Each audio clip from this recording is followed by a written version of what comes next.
റസൂൽ കരീം സല്ലല്ലാഹു അലൈഹി വസല്ലമയെ കുറിച്ചുള്ള ഓർമ്മകൾക്ക് ഏതെങ്കിലും മാസവുമായോ ദിവസവുമായോ പ്രത്യേകിച്ച് ബന്ധമില്ല എന്ന് നിങ്ങൾക്കെല്ലാവർക്കും അറിയാം. അങ്ങനെ ബന്ധപ്പെടുത്തുന്നത് ഇസ്ലാമികമായി ശരിയല്ല എന്നും നമുക്ക് മനസ്സിലാക്കാവുന്നതാണ്. പക്ഷേ ഇങ്ങനെ ധാരാളം ചർച്ചകൾ നടക്കുന്ന ഒരു സാഹചര്യത്തിലാണ് നമ്മൾ ഉള്ളത് എന്നതുകൊണ്ട് ആ ഇനത്തിലുള്ള ചില കാര്യങ്ങളെ സംബന്ധിച്ച ഒന്ന് രണ്ട് പരാമർശങ്ങളിലൂടെയാണ് ഞാൻ എൻ്റെ ഈ സംസാരം മുന്നോട്ട് കൊണ്ടുപോകാൻ ഉദ്ദേശിക്കുന്നത്. റബീഉൽ അവ്വൽ മാസത്തിന് മതപരമായ യാതൊരു പ്രത്യേകതയുമില്ല. അല്ലാഹു സുബ്ഹാനഹു വ തആല വിശുദ്ധ ഖുർആനിൽ 4 മാസങ്ങൾ പവിത്രങ്ങളാണ് എന്ന് പറഞ്ഞിട്ടുണ്ട്. ആ മാസങ്ങളിൽ ഒന്നിലും നിങ്ങൾക്ക് റബീഉൽ അവ്വൽ കാണാൻ കഴിയില്ല. വേറെ ഒരു മാസത്തെ അല്ലാഹു സുബ്ഹാനഹു വ തആല ഖുർആനുമായി ബന്ധപ്പെടുത്തി നമുക്ക് പരിചയപ്പെടുത്തുകയും ആ മാസത്തിലെ ഒരു രാവ് 1000 മാസങ്ങളെക്കാൾ ശ്രേഷ്ഠമാണെന്ന് പ്രഖ്യാപിക്കുകയും ചെയ്തിട്ടുണ്ട്. അത് റബീഉൽ അവ്വൽ മാസമല്ല. അതുകൊണ്ട് റബീഉൽ അവ്വൽ മാസത്തിന് മതപരമായ യാതൊരു പവിത്രതയും ഇസ്ലാമിക പ്രമാണങ്ങളിൽ കാണുകയില്ല. എന്നാൽ റബീഉൽ അവ്വൽ മാസത്തിന് ചരിത്രപരമായ വലിയ പ്രാധാന്യമുണ്ട്. റബീഉൽ അവ്വലിന് ചരിത്ര പ്രാധാന്യമുണ്ടാവാനുള്ള കാരണം ലോക ചരിത്രത്തിൽ തുല്യതയില്ലാത്ത മാറ്റങ്ങൾക്ക് കാരണമായി മാറിയ മുഹമ്മദ് നബി സല്ലല്ലാഹു അലൈഹി വസല്ലമയുടെ ജനനം റബീഉൽ അവ്വൽ മാസത്തിലാണ്. അവിടുന്ന് ഇഹലോകത്തോട് വിട പറഞ്ഞതും റബീഉൽ അവ്വൽ മാസത്തിലാണ്. മക്കയിൽ നിന്ന് മദീനയിലേക്ക് റസൂൽ കരീം സല്ലല്ലാഹു അലൈഹി വസല്ലം ഹിജ്റ നടത്തിയതും റബീഉൽ അവ്വൽ മാസത്തിലാണ്.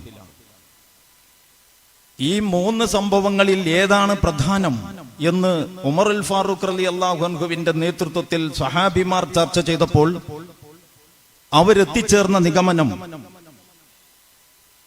ഇസ്ലാമിക സമൂഹത്തിന്റെ മാത്രമല്ല ലോക ചരിത്രത്തിന്റെ തന്നെ ഗതി നിർണയിക്കുന്നതിന് അതിശക്തമായ ഒരു വഴിത്തിരിവായി മാറിയ സംഭവമാണ് റസൂലുള്ളാഹി സല്ലല്ലാഹു അലൈഹി വസല്ലമയുടെ ഹിജ്റ. അതുകൊണ്ട് നേരത്തെ തന്നെ നിലവിലുണ്ടായിരുന്ന അറബി മാസങ്ങളെ റസൂലുള്ളാഹിയുടെ ഹിജ്റ അടിസ്ഥാനപ്പെടുത്തിക്കൊണ്ട് അവർ പുനഃക്രമീകരിച്ചു. ഈ ചർച്ച നടക്കുന്നത് റബീഉൽ അവ്വൽ മാസത്തിലാണ്.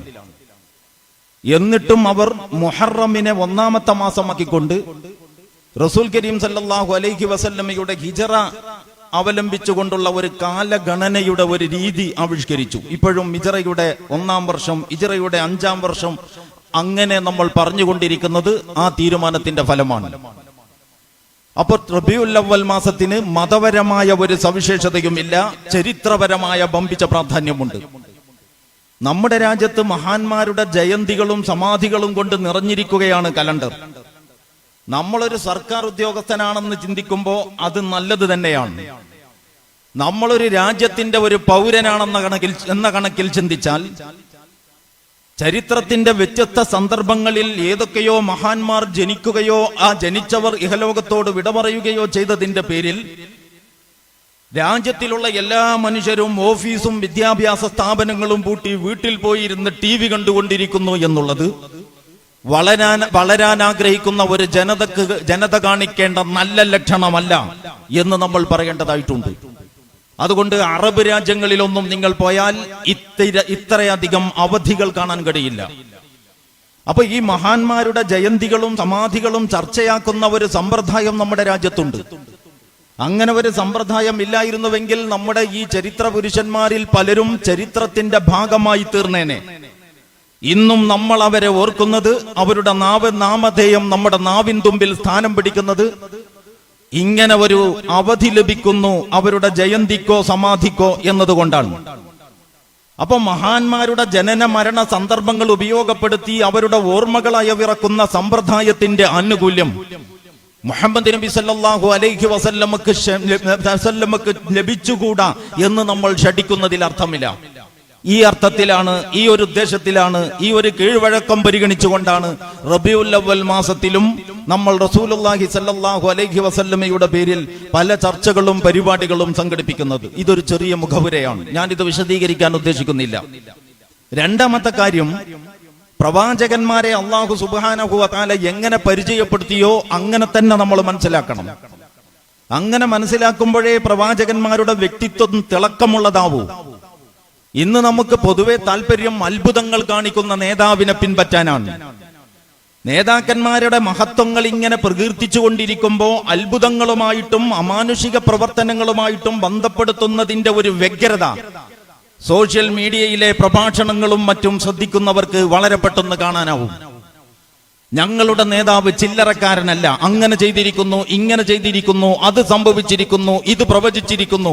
ഇതാണ് ജനമനസ്സ്. ഈ മനസ്സ് ഇന്നുണ്ടായതല്ല.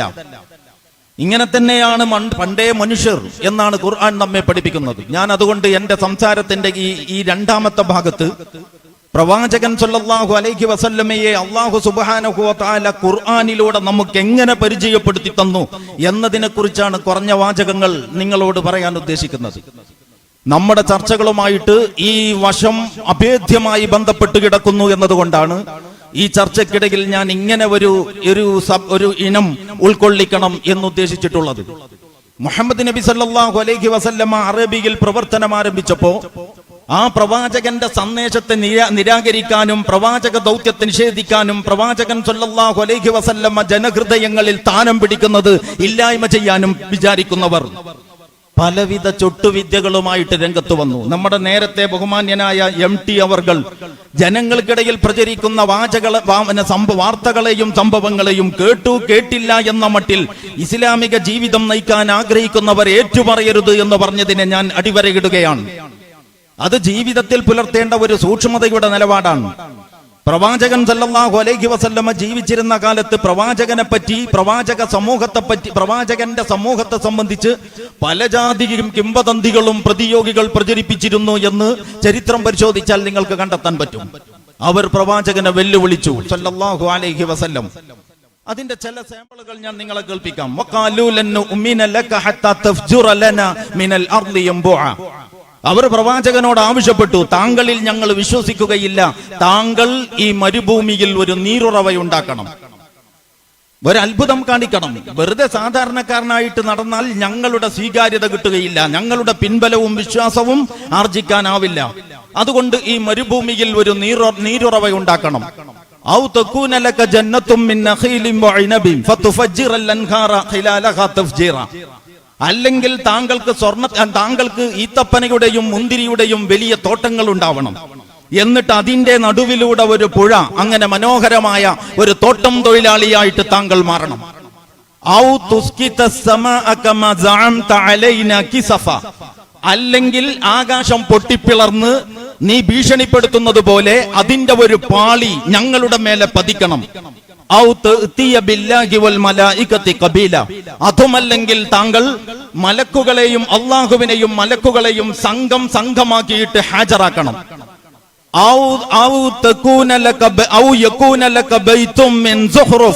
അല്ലെങ്കിൽ താങ്കൾക്ക് സ്വർണത്തിന്റെ ഒരു കൊട്ടാരം ഉണ്ടാവണം. അതുമല്ലെങ്കിൽ താങ്കൾ ആകാശത്തിലേക്ക് കയറിപ്പോകണം. കയറിപ്പോവാന്ന് പറയുമ്പോൾ മുമ്പ് പോയ മാതിരി പോയാൽ പറ്റൂല, അവർക്ക് പോയല്ലോ. ഞാൻ ഉദ്ദേശിക്കുന്നത് ഇസ്രാ ആണ് എന്ന് പറഞ്ഞാൽ മേറാജും.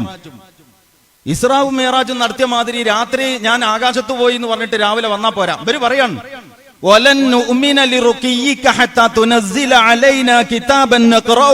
അങ്ങനെ ആകാശത്തിലേക്ക് കയറിപ്പോയിട്ട് തിരിച്ചു വരുമ്പോ ഞങ്ങൾക്ക് വായിക്കാൻ പറ്റിയ ഒരു പുസ്തകവുമായിട്ട് വരണം, എന്നാലേ ഞങ്ങൾ വിശ്വസിക്കോളാം. വെറുതെ പോയി എന്ന് പറഞ്ഞാൽ പറ്റൂല.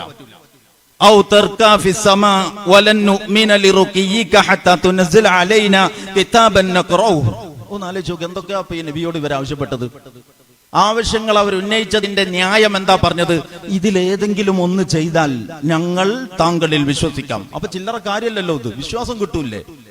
സാധാരണക്കാരായ ജനസമൂഹങ്ങളുടെ വിശ്വാസ്യത ആർജിക്കാൻ സാധിക്കുമല്ലോ. എന്നാ പിന്നെ ഒന്നോ രണ്ടെണ്ണോ അത്ഭുതങ്ങൾക്ക് വല്ല കുറവുണ്ടോ? എവിടെ? മൂസാ നബി അലൈഹി സ്വലാമിന്റെ ജീവിതത്തിൽ അത്ഭുതങ്ങൾക്ക് വല്ല കുറവുമുണ്ടോ? എന്നിട്ട് ഫറോവയും അയാളുടെ ജനതയും വിശ്വസിച്ചോ? ഇരിക്കട്ടെ, എന്നാലും അത്ഭുതങ്ങൾ വേണം. അത്ഭുതങ്ങളുടെ സ്ഥാനത്ത് അത്ഭുതങ്ങൾക്ക് പകരം വെക്കാൻ അത്ഭുതങ്ങളല്ലാതെ വേറൊന്നുമില്ല. ഇതൊക്കെ അറിയാവുന്ന അല്ലാഹു സുബ്ഹാനഹു വ തആല മുഹമ്മദ് നബി സല്ലല്ലാഹു അലൈഹി വസല്ലമയെ കൊണ്ട് ഈ ഇനത്തിൽ ഇവരുടെ ഡിമാൻഡ് പരിഗണിച്ച് ഒരു അത്ഭുതവും കാണിച്ചില്ല. പിന്നെയോ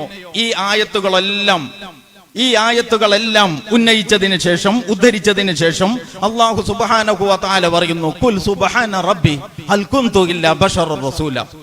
റസൂലെ, താങ്കൾ അവരോട് പറ, സുബ്ഹാനല്ലാഹ്, നിങ്ങൾ എന്ത് വർത്താനായി പറഞ്ഞത്? ഞാനൊരു ദൂതനായ മനുഷ്യൻ മാത്രമല്ലേ?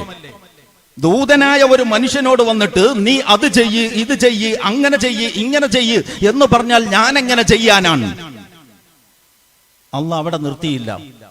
وَمَا مَنَعَ النَّاسَ أَن يُؤْمِنُوا إِذْ جَاءَهُمُ الْهُدَى إِلَّا أَن قَالُوا أَبَعَثَ اللَّهُ بَشَرًا رَّسُولًا قُل لَّوْ كَانَ فِي الْأَرْضِ مَلَائِكَةٌ يَمْشُونَ مُطْمَئِنِّينَ لَنَزَّلْنَا عَلَيْهِمْ مِنَ السَّمَاءِ مَلَكًا رَّسُولًا. അല്ലാഹ് പറയാണ്, ചരിത്രത്തിന്റെ ഏതൊക്കെ ഘട്ടങ്ങളിൽ ഞാൻ ദൈവദൂതന്മാരെ പറഞ്ഞയച്ചോ അപ്പോഴൊക്കെ ജനം ഉന്നയിച്ചു കൊണ്ടിരുന്നിട്ടുണ്ട്, അള്ളാഹ്ക്ക് ഇപ്പൊ ഇയാളെയാണോ നബിയാക്കാൻ കിട്ടിയത് എന്ന് നബിമാരെ അയച്ചപ്പോഴൊക്കെ ജനം ചോദിച്ചിട്ടുണ്ട്. അള്ളാഹ് പറയാണ്. എന്നിട്ട് അള്ളാന്റെ മറുപടി എന്താണെന്നറിയോ? ഖുല്ലൗ കാന ഫിൽ അർളി മലായികത്തുൻ യംശൂന മുത്മഇന്നീൻ ലനസ്സൽനാ അലൈഹിം മിനസ്സമാഇ മലക്കർ റസൂല. ഈ ഭൂമിയിൽ നടന്നുകൊണ്ടിരിക്കുന്നത്, ശാന്തഗംഭീരമായി നടന്നുകൊണ്ടിരിക്കുന്നത് മുഴുവൻ മാലാഖമാരായിരുന്നുവെങ്കിൽ, മുഴുവൻ മലക്കുകളായിരുന്നുവെങ്കിൽ, ലനസ്സൽനാ അലൈഹിം മിനസ്സമാ, ആകാശത്തിൽ നിന്ന് നാം അവരുടെ മേൽ ഇറക്കിയേനെ, തീർച്ചയായും ഇറക്കിയേനെ, മലക്കർ റസൂല, ഒരു മലക്കായ ദൂതനെ. അവൻ ഇവിടെ ജീവിക്കുന്നത് മലക്കുകളല്ലാത്തത് കൊണ്ട് അല്ലാഹു മലക്കിനെ റസൂലായിട്ട് അയച്ചിട്ടില്ല. പ്രവാചകന്മാർ മനുഷ്യരാണ്. മുഹമ്മദ് മുസ്തഫ സല്ലല്ലാഹു അലൈഹി വസല്ലമ മനുഷ്യനാണെന്ന് പറയാൻ ഒരുപാട് സ്ഥലം വിശുദ്ധ ഖുർആൻ വിനിയോഗിച്ചിട്ടുണ്ട്. ഇന്ന് നമ്മൾ നബിയെ വാഴ്ത്തിപ്പുകഴ്ത്തി മനുഷ്യനല്ലാതാക്കുവാനുള്ള ശ്രമം നടന്നുകൊണ്ടിരിക്കുന്നു, ബോധപൂർവമോ അല്ലാതെയോ എന്നതുകൊണ്ട് ഈ ചർച്ച വളരെ പ്രസക്തമാണ് എന്ന് സത്യവിശ്വാസികൾ ഓർക്കണം. അത്ഭുതം കാണിക്കുന്ന മഹാന്മാരിൽ വിശ്വസിക്കാൻ നമുക്കും തന്നെ ഒരു സുഖമാണ്. വെറുതെ ഒരു നേതാവ് ഇയാൾ എന്ത് നബി? അങ്ങാടികളിൽ നടക്കുകയും ഭക്ഷണം കഴിക്കുകയും ചെയ്യുന്ന ഇയാൾ എന്ത് നബി എന്ന് ആളുകൾ ചോദിച്ചല്ലോ, വിശുദ്ധ ഖുർആൻ ഉദ്ധരിച്ചല്ലോ. എന്നാ പിന്നെ അങ്ങാടിയിൽ നടന്ന വില കുറയും. അതുകൊണ്ട് അങ്ങാടിക്ക് ഇനി പോകണ്ട, അങ്ങാടിയിൽ വരണ്ട, അവരുടെ ആവശ്യമൊക്കെ നമുക്ക് നിറവേറ്റി കൊടുക്കാം എന്ന് നബിക്ക് തോന്നിയോ? അല്ലെങ്കിൽ സഹാബത്തിന് തോന്നിയോ? ഇല്ല, തോന്നിയില്ലെന്നല്ല ഞാൻ പറയുന്നത്. തോന്നിയില്ലെന്ന് മാത്രമല്ല, ആ റസൂൽ അങ്ങാടികളിൽ അധികാരത്തോടുകൂടി ഇടപെടാനുള്ള അവസരത്തിന് വേണ്ടി പണിയെടുത്തു. അങ്ങാടികളിൽ അധികാരത്തോടുകൂടി ഇടപെടാനുള്ള അവസരങ്ങൾക്ക് വേണ്ടി പണിയെടുത്തു. അങ്ങനെ കുറച്ച് കൊല്ലങ്ങൾ കഴിഞ്ഞപ്പോൾ മുഹമ്മദ് മുസ്തഫ സല്ലല്ലാഹു അലൈഹി വസല്ലം അങ്ങാടികളിൽ ഇടപെട്ടു. അവിടെ നിന്ന് അങ്ങാടികളിലൂടെ നടന്നു. ഇപ്പൊ നടക്കുന്നത് ആമിനയുടെയും അബ്ദുള്ളയുടെയും മകനായ മുഹമ്മദ് അല്ല. ഇപ്പൊ നടക്കുന്നത് മുഹമ്മദ് മുസ്തഫ റസൂലുള്ളാഹി സല്ലല്ലാഹു അലൈഹി വസല്ലമയാകുന്ന അള്ളാഹുവിന്റെ ദൂതനാണ്. അള്ളാഹുവിന്റെ ദൂതനായ ഈ മുഹമ്മദ് ഇപ്പൊ വെറും ഒരു ഉപദേശിയല്ല, മക്കയുടെ അറേബ്യയുടെ ഭരണാധികാരിയാണ്. അങ്ങനെ ഭരണാധികാരിയായ മുഹമ്മദായ പ്രവാചകനായ ഈ മനുഷ്യൻ അങ്ങാടികളിലൂടെ നടന്നു. അങ്ങനെ നടക്കുമ്പോ അവിടെ നിന്ന് ധാന്യശേഖരം കണ്ടു. അതിന്റെ ഓരോ സാധനത്തിനും ഓരോ സീസൺ ഉണ്ടല്ലോ. അപ്പൊ നല്ല ഉണങ്ങിയ ധാന്യത്തിന്റെ സീസൺ അല്ലാത്ത ഒരു സമയത്ത് അവിടെ നിന്ന് ധാന്യശേഖരം കണ്ടു. നേരിയ കാറ്റടിക്കുമ്പോ ധാന്യമണികൾ ഇങ്ങനെ ഊർന്നിറങ്ങുന്നുണ്ട്, അങ്ങനത്തെ ഉണങ്ങിയ ധാന്യം.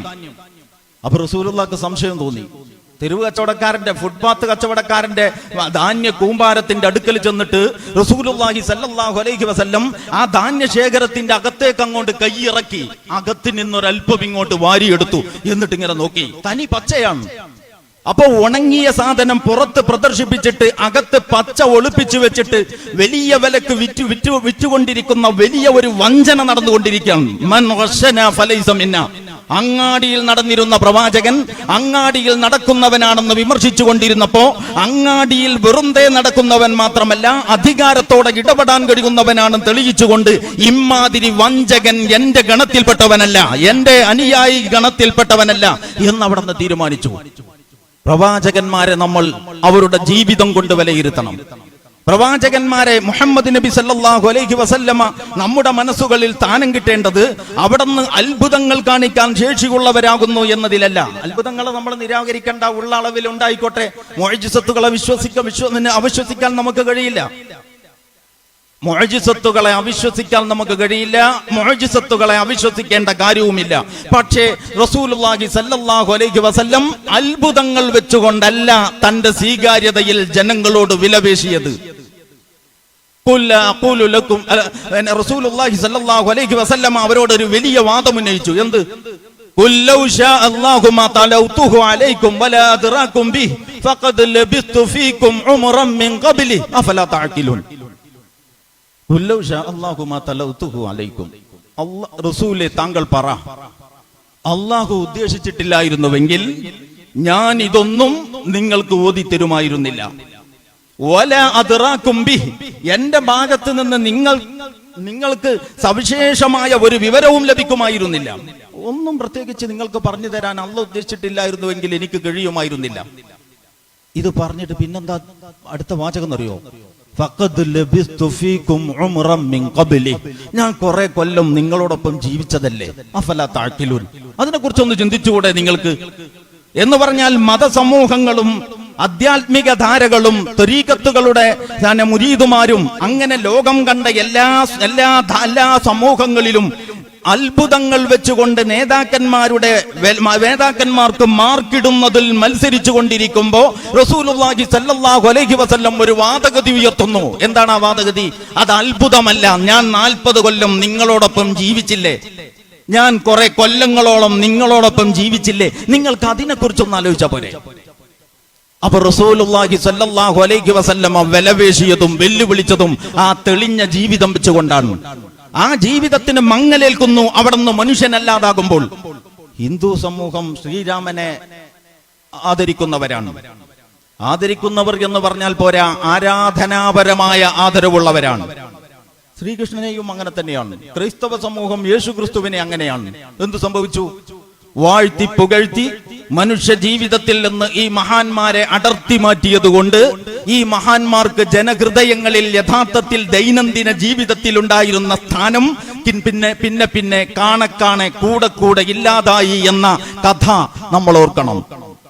അറിഞ്ഞോ അറിയാതെയോ റസൂലുള്ളാഹി സല്ലല്ലാഹു അലൈഹി വസല്ലമയെ വാഴ്ത്തി പുകഴ്ത്തി മനുഷ്യന്റെ സാമൂഹിക നിത്യനിദാന ജീവിതങ്ങളിൽ നിന്ന് അടർത്തി മാറ്റുവാനുള്ള ശ്രമം നടക്കുന്നുവെങ്കിൽ അത് റസൂലുള്ളയെ അപകീർത്തിപ്പെടുത്തലാണ്, വിശുദ്ധമാൽവൽക്കരിക്കലല്ല. അതുകൊണ്ട് അല്ലാഹു സുബ്ഹാനഹു വ തആല അവിടെ നിർത്തിയിട്ടില്ല. നേരത്തെ പറഞ്ഞ ലിസ്റ്റ് മുഴുവൻ ഞാൻ ഒരു ചെറിയ 2 മിനിറ്റ് നമുക്ക് ആ ചർച്ചയിലേക്ക് ഒന്നെ തിരിഞ്ഞു പോകാം. എന്താ സംഭവം എന്ന് ചോദിച്ചാൽ, അവിടെ പറഞ്ഞ കാര്യങ്ങളെ കുറിച്ച് നിങ്ങൾ ആലോചിച്ച് നോക്കിയിട്ടുണ്ടോ? അവിടെ പറഞ്ഞ കാര്യങ്ങളൊക്കെ അത്ഭുതമൊന്നുമല്ല. മരുഭൂമിയിൽ നീരുറവാന്ന് പറഞ്ഞാൽ അത്ഭുതമാണ്. സംസം വെള്ളം കണക്കെ ഒരത്ഭുതം. അതേസമയം ഈത്തപ്പനയുടെയും മുന്തിരിയുടെയും വലിയ തോട്ടം, നടുവിലൂടെ ഒരു പുഴ, എന്താ കുഴപ്പം? അതൊരു അത്ഭുതമല്ല. അന്നുണ്ട് അങ്ങനത്തെ വലിയ മുതലാളിമാര്. സ്വർണത്തിന്റെ കൊട്ടാരം എന്ന് പറഞ്ഞാൽ യഥാർത്ഥത്തിൽ ഒരാൾ വിചാരിച്ചുണ്ടാക്കാൻ പറ്റിയതാണ്. അപ്പൊ സ്വർണത്തിന്റെ വീട് എന്ന് പറയുന്നത് അത്ഭുതമല്ല. ആകാശത്തേക്ക് കയറിപ്പോവുക, ആകാശം പൊട്ടിപ്പൊളിഞ്ഞിട്ട് ഒരു പാളി ഇവരുടെ നെറുന്തലേക്ക് ഇടുക, അല്ലെങ്കിൽ ഈ അള്ളാഹുവിനെയും മലക്കുകളെയും സംഘമാക്കിയിട്ട് ഹാജരാക്കുക, ഇതൊക്കെ അത്ഭുതമാണ്. അപ്പൊ ഈ പറഞ്ഞ ലിസ്റ്റിൽ അത്ഭുതങ്ങൾ അമാനുഷിക കർമ്മങ്ങൾ മാത്രമല്ല, വേറെ ചില സാധനങ്ങളും കൂടി സ്ഥാനം പിടിച്ചിട്ടുണ്ട്.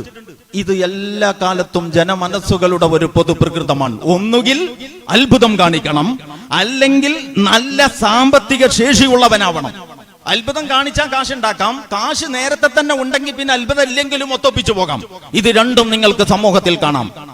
അതുകൊണ്ട് ഞാൻ പറയുന്നത്, ഇത് എല്ലാ കാലത്തും മനുഷ്യരുടെ ഒരു പൊതു മനസ്സാണ്. നിങ്ങളിപ്പോ നല്ല മുത്തക്കിയായ ഒരു പണ്ഡിതൻ, നല്ല വിവരമുള്ള മനുഷ്യനാണ്, ജീവിതത്തിലും അങ്ങനെ തന്നെ. നമ്മളെ തിരൂർക്കാട് അങ്ങാടിയിൽ വന്നിട്ട് മാർക്കറ്റിൽ കയറി മത്സ്യം വാങ്ങി ഓട്ടോറിക്ഷയിലോ അല്ലെങ്കിൽ ബസ്സിലോ യാത്ര ചെയ്ത് വീട്ടിൽ പോയി, നമ്മൾ അയാൾക്കൊരു വില കൊടുക്കൂല. അയാളെ അവഗണിക്കുമെന്നല്ല, അയാൾക്ക് നമ്മുടെ മനസ്സിൽ ഒരു സ്ഥാനവും കിട്ടൂല. അദ്ദേഹം നിങ്ങൾക്ക് അപ്രാപ്യമാകുന്ന വിധം വിലപിടിപ്പുള്ള വാഹനങ്ങളിൽ സഞ്ചരിക്കുന്നവരും നിങ്ങൾക്ക് കാണാൻ തന്നെ കിട്ടിയിരുന്നെങ്കിൽ എന്ന് മോഹിക്കാവുന്ന ഒരു ഗ്ലാമർ സംരക്ഷിച്ച് സ്വയം അങ്ങനെ ഒരു വൃത്തത്തിനകത്ത് നിലകൊള്ളുന്നവരുമാണെങ്കിൽ നിങ്ങൾക്കൊരു ആദരവ് തോന്നും. ഇത് ഇന്നത്തെ നമ്മുടെ മനസ്സല്ല, എന്നത്തെയും ജനമനസ്സാണ് എന്നാണ് വിശുദ്ധ ഖുർആൻ നമ്മെ പഠിപ്പിക്കുന്നത്. നമുക്ക് മുന്നോട്ട് തന്നെ പോകാം. ഞാൻ പറഞ്ഞു വന്നത് അല്ലാഹു സുബ്ഹാനഹു വ തആല അവിടെ നിർത്തിയില്ല. എന്നിട്ട് നബി സല്ലല്ലാഹു അലൈഹി വസല്ലമയോട് പിന്നെയും പറയാണ്, ഖുല്ലാ ഖൂലു ലക്കും ഇൻദി ഖസാഇനുല്ലാഹ്, പ്രവാചകരെ താങ്കൾ പറ, എന്റെ കൈവശം അല്ലാഹുവിന്റെ ഖജനാവുകളൊന്നുമില്ല. വലാ അഅലമുൽ ഗൈബ, എനിക്ക് അദൃശ്യം അറിയില്ല. വലാ അഖൂലു ലക്കും ഇന്നി മലക്കുൻ, ഞാൻ മലക്കാണെന്ന് നിങ്ങളോട് ഞാൻ പറയുന്നില്ല. ഇന്നത്തബിഉ ഇല്ലാ മാ യൂഹാ ഇലൈ, എനിക്ക് വഹ്യ് കിട്ടിയത് പിൻപറ്റുക മാത്രമാണ് ഞാൻ ചെയ്തുകൊണ്ടിരിക്കുന്നത്.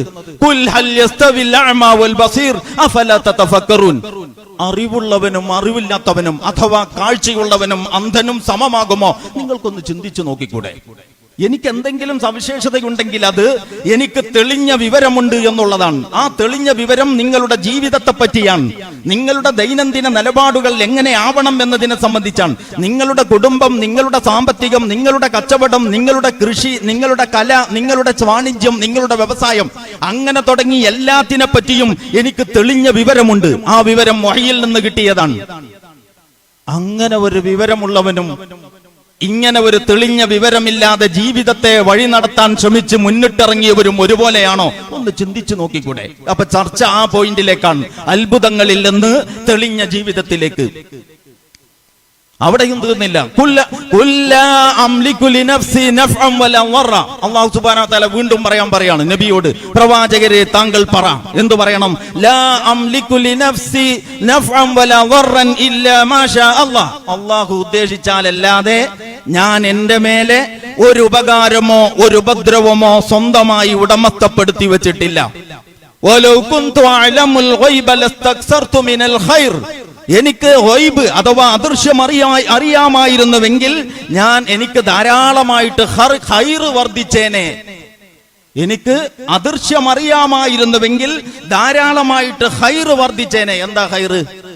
ഇന്നൽ ഇൻസാന ലിറബ്ബിഹി ലകനൂദ് വ ഇന്നഹു അലാ ദാലിക ലശഹീദ് വ ഇന്നഹു ലിഹുബ്ബിൽ ഖൈരി ലശദീദ്. അതാണ് ഖൈർ. അപ്പോ അവന്, മനുഷ്യന് ഈ സുഖസൗകര്യങ്ങളോടും ജീവിത സംവിധാനങ്ങളോടുമുള്ള ഒരു സ്നേഹം അഗാധമായിട്ടുണ്ട്. അപ്പൊ എനിക്ക് വൈബറിയുമായിരുന്നുവെങ്കിൽ, ആളുകളൊക്കെ എന്നെ അങ്ങനെ ആശ്രയിച്ചിരുന്നുവെങ്കിൽ, ഞാനൊരു വലിയ ഖൈറിന്റെ സാമ്പത്തിക ശേഷിയുടെയും സുഖജീവിതത്തിന്റെയും ഒരാളാകുമായിരുന്നു. അതുമാത്രമല്ല, വമാ മസ്സനിയസു, ഒരു പ്രയാസവും എന്നെ ബാധിക്കുമായിരുന്നില്ല. അല്ലാഹ് പറയാണ്, നബിയോട് പറയാൻ. ഇതൊക്കെ ഞാൻ ചില സാമ്പിളുകൾ പറഞ്ഞതാണ്. ഈ ഇനത്തിൽ ഒരുപാട് ഉണ്ട്. ഞാൻ ഇത്രയും നിങ്ങളോട് പറഞ്ഞത് ഇത് വെച്ചുകൊണ്ട് നമ്മൾ നബിയെ കുറിച്ച് പറഞ്ഞുകൂടൂ. അതുകൊണ്ട് പ്രവാചകനെ പറ്റി പറയുമ്പോ ഇഷ്ക് എന്ന പ്രയോഗം അങ്ങനെ സ്ഥാനം പിടിച്ചു വരുന്നു. മക്ക അപ്രസക്തമാവുകയും മദീന എല്ലായിടത്തും കാണുമാറാവുകയും ചെയ്യുന്നു. പ്രവാചകനെ വാഴ്ത്തുവാനും പുകഴ്ത്തുവാനും സഹോദര സമുദായത്തിലെ പുണ്യാത്മാക്കളെ വാഴ്ത്തുവാനും പുകഴ്ത്തുവാനും ഉപയോഗിക്കുന്ന മലയാള ഭാഷയിലെ പല പ്രയോഗങ്ങളും അപകടകരമാണ്, അത് ചേർന്നതല്ല എന്ന് ഞാൻ ഈ സന്ദർഭത്തിൽ നിങ്ങളെ ഓർമ്മപ്പെടുത്തുകയാണ്. അപ്പോ ഒരു ജാഗ്രത റസൂലുള്ളാഹിയുടെ കാര്യത്തിൽ വേണം. എന്താണ് ആ ജാഗ്രത? അല്ലാഹു എങ്ങനെ പരിചയപ്പെടുത്തിയോ അങ്ങനെ നമ്മൾ റസൂലുള്ളാഹിയെ പരിചയപ്പെടുത്തണം. അതല്ലേ മക്കയിൽ നിന്ന് മദീനയിലേക്ക് ഹിജറ ചെയ്തു വന്ന റസൂലുള്ളാഹി സ്വല്ലല്ലാഹു അലൈഹി വസല്ലമയുടെ സാന്നിധ്യത്തിൽ മദീനക്കാർക്ക് പെരുത്ത് സന്തോഷായി. ആ സന്തോഷത്തിൽ അവർ ദഫ് മുട്ടി പാട്ടുപാടി. ആ പാട്ട് പാടുന്ന കുട്ടികള് ആ പാട്ടിന്റെ ഇടയിൽ പറഞ്ഞു, ഞങ്ങളുടെ കൂട്ടത്തിൽ ഫീന നബിയുൻ യഅലമു മാ ഫീ ഗദി. ഞങ്ങളിപ്പോ മുമ്പത്തെ മാതിരിയല്ല, ഇനി ഞങ്ങളോട് സൂക്ഷിച്ചു കളിച്ചോ. എന്താ കാര്യം? ഫീന നബിയുൻ യഅലമു മാ ഫീ ഗദി, നാളത്തെ കാര്യങ്ങൾ അറിയുന്ന ഒരു നബി ഞങ്ങളുടെ കൂടെയുണ്ട്. റസൂലുള്ളാഹി പറഞ്ഞു, അത് പാടണ്ട, അതിന് മുമ്പ് പാടിയിരുന്നൊക്കെ പാടിക്കോ. അവിടുന്ന് ജീവിതത്തോട് വിട പറയുന്ന അവസാന സന്ദർഭത്തിൽ പനി മൂർച്ഛിച്ച് അങ്ങനെ വളരെ ക്ലേശകരമായ അവസ്ഥയിൽ കഴിഞ്ഞുകൊണ്ടിരിക്കുമ്പോ പലതവണ ആവർത്തിച്ചു പറഞ്ഞത്, മസീഹിന്റെ മറിയമ്മിന്റെ മകൻ മസീഹിനെ അവരുടെ അനുചരന്മാർ വാഴ്ത്തിയതുപോലെ പരിധി വിട്ട് നിങ്ങൾ എന്നെ പുകഴ്ത്തരുത്. ഇതൊക്കെ നമ്മൾ ഓർക്കണം. നമ്മളുടെ നിലപാടുകളിൽ ഇത് പ്രതിഫലിക്കണം. ഇതിനപ്പുറത്തുള്ള തലങ്ങളിലേക്ക് പോകുന്നുവെങ്കിൽ ഇത് ദീർഘകാലാടിസ്ഥാനത്തിൽ അപകടകരമായ പ്രത്യാഘാതങ്ങൾ നമ്മളുടെ ആദർശ വിശ്വാസ രംഗത്തുണ്ടാകും എന്ന് നമ്മൾ അറിയണം. അതിനപ്പുറം ഇതിൽ വേറൊരു രാഷ്ട്രീയവുമില്ല. അപ്പൊ പ്രിയമുള്ളവരെ, നബി സല്ലല്ലാഹു അലൈഹി വസല്ലമയുടെ ജീവിതം കൊണ്ടാണ് അവിടെ നിന്ന് നമ്മുടെ മുമ്പിൽ. നമ്മൾക്കിപ്പോ പോസ്റ്റ്മാൻമാരെ കുറിച്ച് പറയാറുണ്ട്. പോസ്റ്റ്മാൻ, നമ്മൾ നമ്മുടെ സിറ്റ് ഔട്ടിൽ ഇതുപോലെ ഇരിക്കുമ്പോൾ പോസ്റ്റ്മാൻ, പണ്ടത്തെ കാര്യം പറയണം, ഇപ്പൊ കത്തും പോസ്റ്റും ഒക്കെ ഉണ്ടോ എന്ന് എനിക്കറിയില്ല, എവിടെയും കാണാറില്ല. അപ്പൊ പോസ്റ്റ്മാൻ കത്തുമായിട്ട് വന്നു, വീട്ടിൽ കത്ത് കൊണ്ടുവന്ന് തന്നു. അപ്പൊ മകൻ ഗൾഫിലുണ്ട്, മകൻ ഒരു ഉണക്ക ജോലിയാണ് മുമ്പുണ്ടായിരുന്നത്, ഇപ്പൊ പുതിയ നല്ല ഒരു ജോലി കിട്ടി, ഫാമിലി സ്റ്റാറ്റസ്, അതിന്റെ സന്തോഷമാണ് കത്തിൽ. അപ്പൊ ഇയാൾക്ക് സന്തോഷം, അതിരറ്റ സന്തോഷം, വീട്ടിൽ ആഹ്ലാദം, ലഡു. അങ്ങനെ പോസ്റ്റ്മാന്റെ പണി ഈ ലഡു വിതരണം ചെയ്യലും സന്തോഷിക്കലാണോ? അയാൾ കത്തും തന്നു പോയില്ലേ. അപ്പുറത്തെ വീട്ടിൽ അവിടെ അവരുടെ ഒരു സുഹൃത്ത് രോഗബാധിതയായി കിടന്നിരുന്ന ഒരാൾ മരിച്ചു എന്ന വാർത്തയാണ്. വാട്സപ്പും ഫേസ്ബുക്കും മറ്റൊന്നും ഇല്ലാത്ത കാലാണ്. അപ്പൊ ഒരാഴ്ച 2 ആഴ്ച കഴിഞ്ഞിട്ട് ഈ കത്തിലൂടെയാണ് ആ സങ്കടം. അവിടെ കയറിയിരുന്ന് ആ വീട്ടുകാരുടെ സങ്കടത്തിൽ പങ്കുചേരാൻ ആ പോസ്റ്റ്മാനെ കിട്ടുമോ? ഇല്ല, പോസ്റ്റ്മാൻ കത്തും തന്നുപോയി.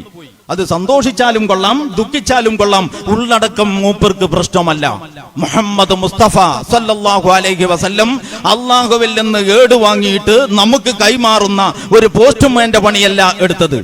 അതുകൊണ്ട് വകാന ഖുർആനൻ യംശി അലൽ അർള്, അവിടുന്ന് ഭൂമിയിലൂടെ നടക്കുന്ന ഒരു ഖുർആൻ, റസൂലുള്ളാഹിയുടെ ജീവിതം തന്നെയാണ് അവിടത്തെ സന്ദേശം. അവിടുന്ന് അള്ളാഹുവിൽ നിന്ന് തനിക്ക് ലഭിച്ച ദിവ്യ വെളിപാടുകളുടെ അടിസ്ഥാനത്തിൽ ജീവിച്ചു കാണിച്ചു ജനങ്ങളുടെ മുമ്പിൽ. ആ ജീവിതത്തിൽ നിന്ന് അടർത്തി മാറ്റിയിട്ട് വേറെ ഒരു ഇസ്ലാമിനെ ഏറ്റുപിടിക്കാൻ ഒരാൾക്കും സാധ്യമല്ല. അതുകൊണ്ടാണ് ഖുർആന് മതി, സുന്നത്ത് വേണ്ട എന്നതിനോട് നമുക്ക് യോജിപ്പില്ലാത്തത്. ഖുർആന് മതി, സുന്നത്ത് വേണ്ട എന്ന് പറയുമ്പോ പറയാതെ പറയുന്നത് ഖുർആനും വേണ്ട എന്ന് തന്നെയാണ്. അതല്ലാതെ ഇതാണ് ഖുർആൻ, ഇതാണ് സുന്നത്ത് എന്ന് പറഞ്ഞിട്ട് റസൂലുള്ളാഹിയുടെ ജീവിതത്തിൽ നിന്ന് ഒരു വലിയ അധ്യായത്തെ നിങ്ങൾക്ക് ആർക്കെങ്കിലും ഛേദിച്ചു മാറ്റാൻ കഴിയുമോ? എങ്ങനെ ഇരിക്കെ ആ ഖുർആൻ പറയുന്നു, ആ റസൂലിനെ നിങ്ങൾ അനുസരിക്കുന്ന പക്ഷം നിങ്ങൾ ഹിദായത്തിലാകും. താങ്കൾ അവരെ സിറാത്തുൽ മുസ്തഖീമിലേക്ക് വഴി നടത്തുന്നു എന്ന് റസൂലുള്ളയെ പറ്റി അള്ളാഹു പറയുന്നു. ആ റസൂലിനെ പറ്റി നമ്മൾ പറയുന്നു, റസൂൽ എവിടേക്കെങ്കിലും വഴി നടക്കട്ടെ, ഞങ്ങൾക്ക് അള്ളാന്റെ കലാമ് മതി എന്ന്. അതുകൊണ്ട് അള്ളാഹുവിന്റെ കലാമ മാത്രം മുറുകെ പിടിച്ച് റസൂലുള്ളയുടെ ചര്യ അവഗണിച്ച് തള്ളി അങ്ങനെ റസൂലുള്ള ഇസ്ലാമിന്റെ ആളാകാൻ കഴിയില്ല. അതാണ് സുന്നത്ത് നിഷേധത്തോടുള്ള നമ്മുടെ വിയോജിപ്പ്. അത് മറ്റൊരു വിഷയമാണ്. പക്ഷെ ഞാനിപ്പോ അത് ഇവിടെ പരാമർശിച്ചത് സുന്നത്തും വളരെ പ്രധാനമാണ് എന്നുള്ളത് കൊണ്ടാണ്. അതിന്റെ ആ ചർച്ചയിലേക്ക് ഇപ്പൊ കടക്കാൻ പല കാരണങ്ങളാലും കഴിയില്ല. ഞാനിവിടെ റസൂലുള്ളാഹി സല്ലല്ലാഹു അലൈഹി വസല്ലമ നമുക്ക് പകർന്നു തന്ന ജീവിത ദർശനത്തെ കുറിച്ചാണ് പറഞ്ഞു വരുന്നത്. ആ ദർശനത്തിന്റെ ചില സവിശേഷതകളും ചില അനിവാര്യ ഘടകങ്ങളും നിങ്ങളുടെ മുമ്പിൽ നിറഞ്ഞു നിൽക്കേണ്ടത്, തികഞ്ഞ മികവോടെ നിറഞ്ഞു നിൽക്കേണ്ടത് അത്യന്താപേക്ഷിതമാണ് എന്ന് തോന്നുന്നത് കൊണ്ടാണ് അങ്ങനത്തെ ചില വിഷയങ്ങളെ കുറിച്ച് കുറേശ്ശെ ഞാനിപ്പോ പരാമർശിച്ചിട്ടുള്ളത്. നിങ്ങൾ നോക്കൂ, നമ്മൾ ഈ ജീവിച്ചുകൊണ്ടിരിക്കുന്ന കാലം റസൂലുള്ളാഹി സല്ലല്ലാഹു അലൈഹി വസല്ലമ ജീവിച്ചിരുന്ന കാലത്തോട് വലിയ വ്യത്യാസമൊന്നുമില്ല. അവർക്ക് പെൺകുട്ടിയാണോ ആൺകുട്ടിയാണോ എന്ന്, ഏത് ഗർഭിണിയുടെ വയറ്റിൽ പെൺകുട്ടിയാണോ ആൺകുട്ടിയാണോ എന്ന് പ്രസവിച്ചാലേ അറിയൂ. നമുക്കത് നേരത്തെ തന്നെ അറിയാൻ കഴിയും. അതുകൊണ്ട് ലോകത്തിലെ സ്ത്രീ പുരുഷ സമത്വത്തിന് വേണ്ടി ഗീർവാണങ്ങൾ അടിച്ചുകൊണ്ടിരിക്കുന്ന എല്ലാ നാടുകളിലും ഏതെങ്കിലും ഒരു കാട്ടിലെ ആദിവാസികൾക്കിടയിലല്ല, നോക്കണം, അവരിപ്പോഴും ഈ പരിശോധനക്കൊന്നും പോകുന്നില്ല.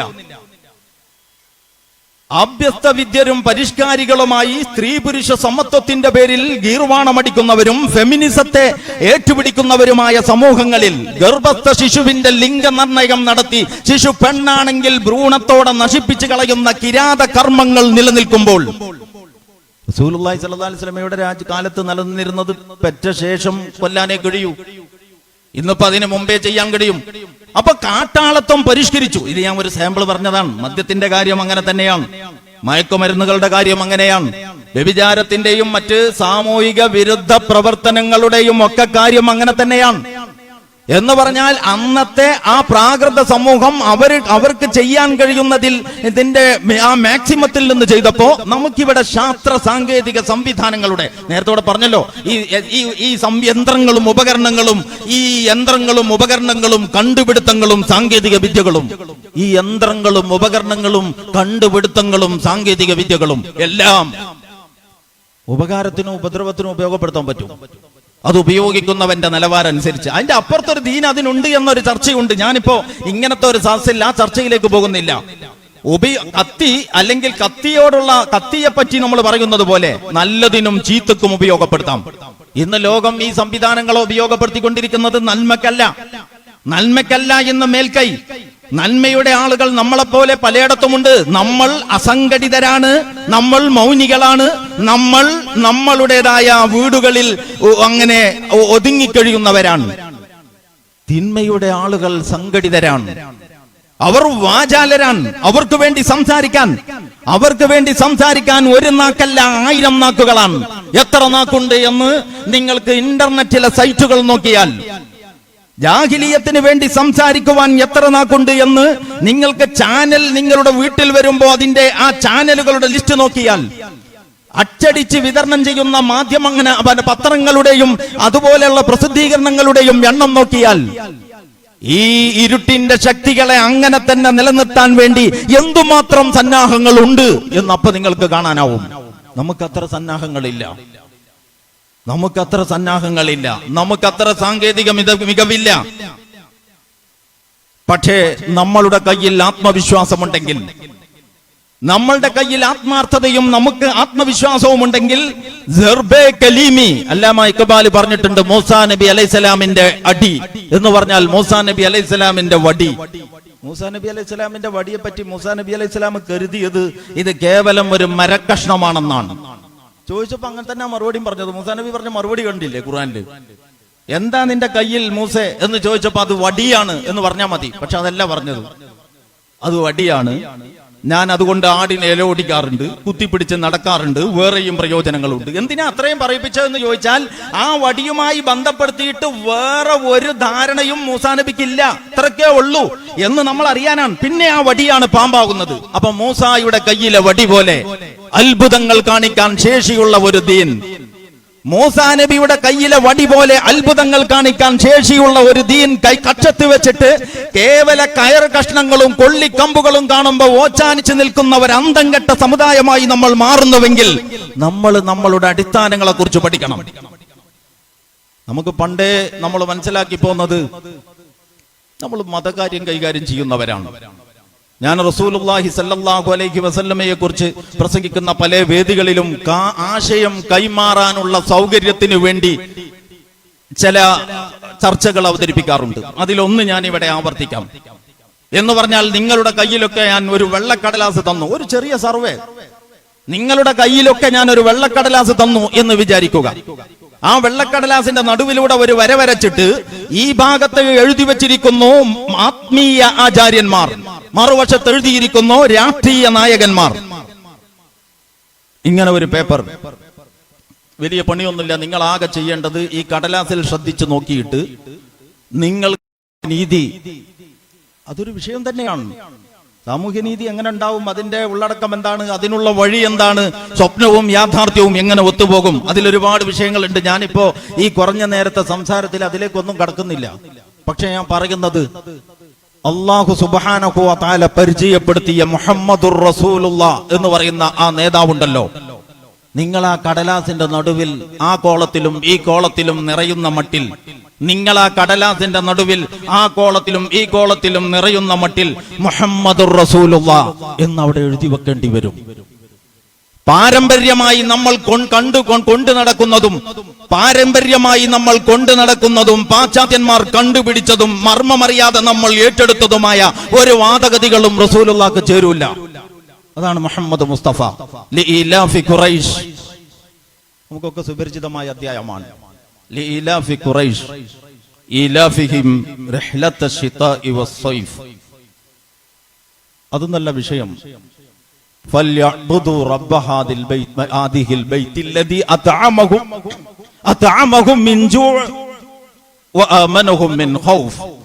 അപ്പോൾ അവിടെ അല്ലാഹു സുബ്ഹാനഹു വ തആല ഭവനവുമായിട്ട്, ഞാൻ അതിന്റെ ആ മർമ്മത്തിലേക്ക് നിങ്ങളുടെ ശ്രദ്ധ ക്ഷണിക്കുകയാണ്.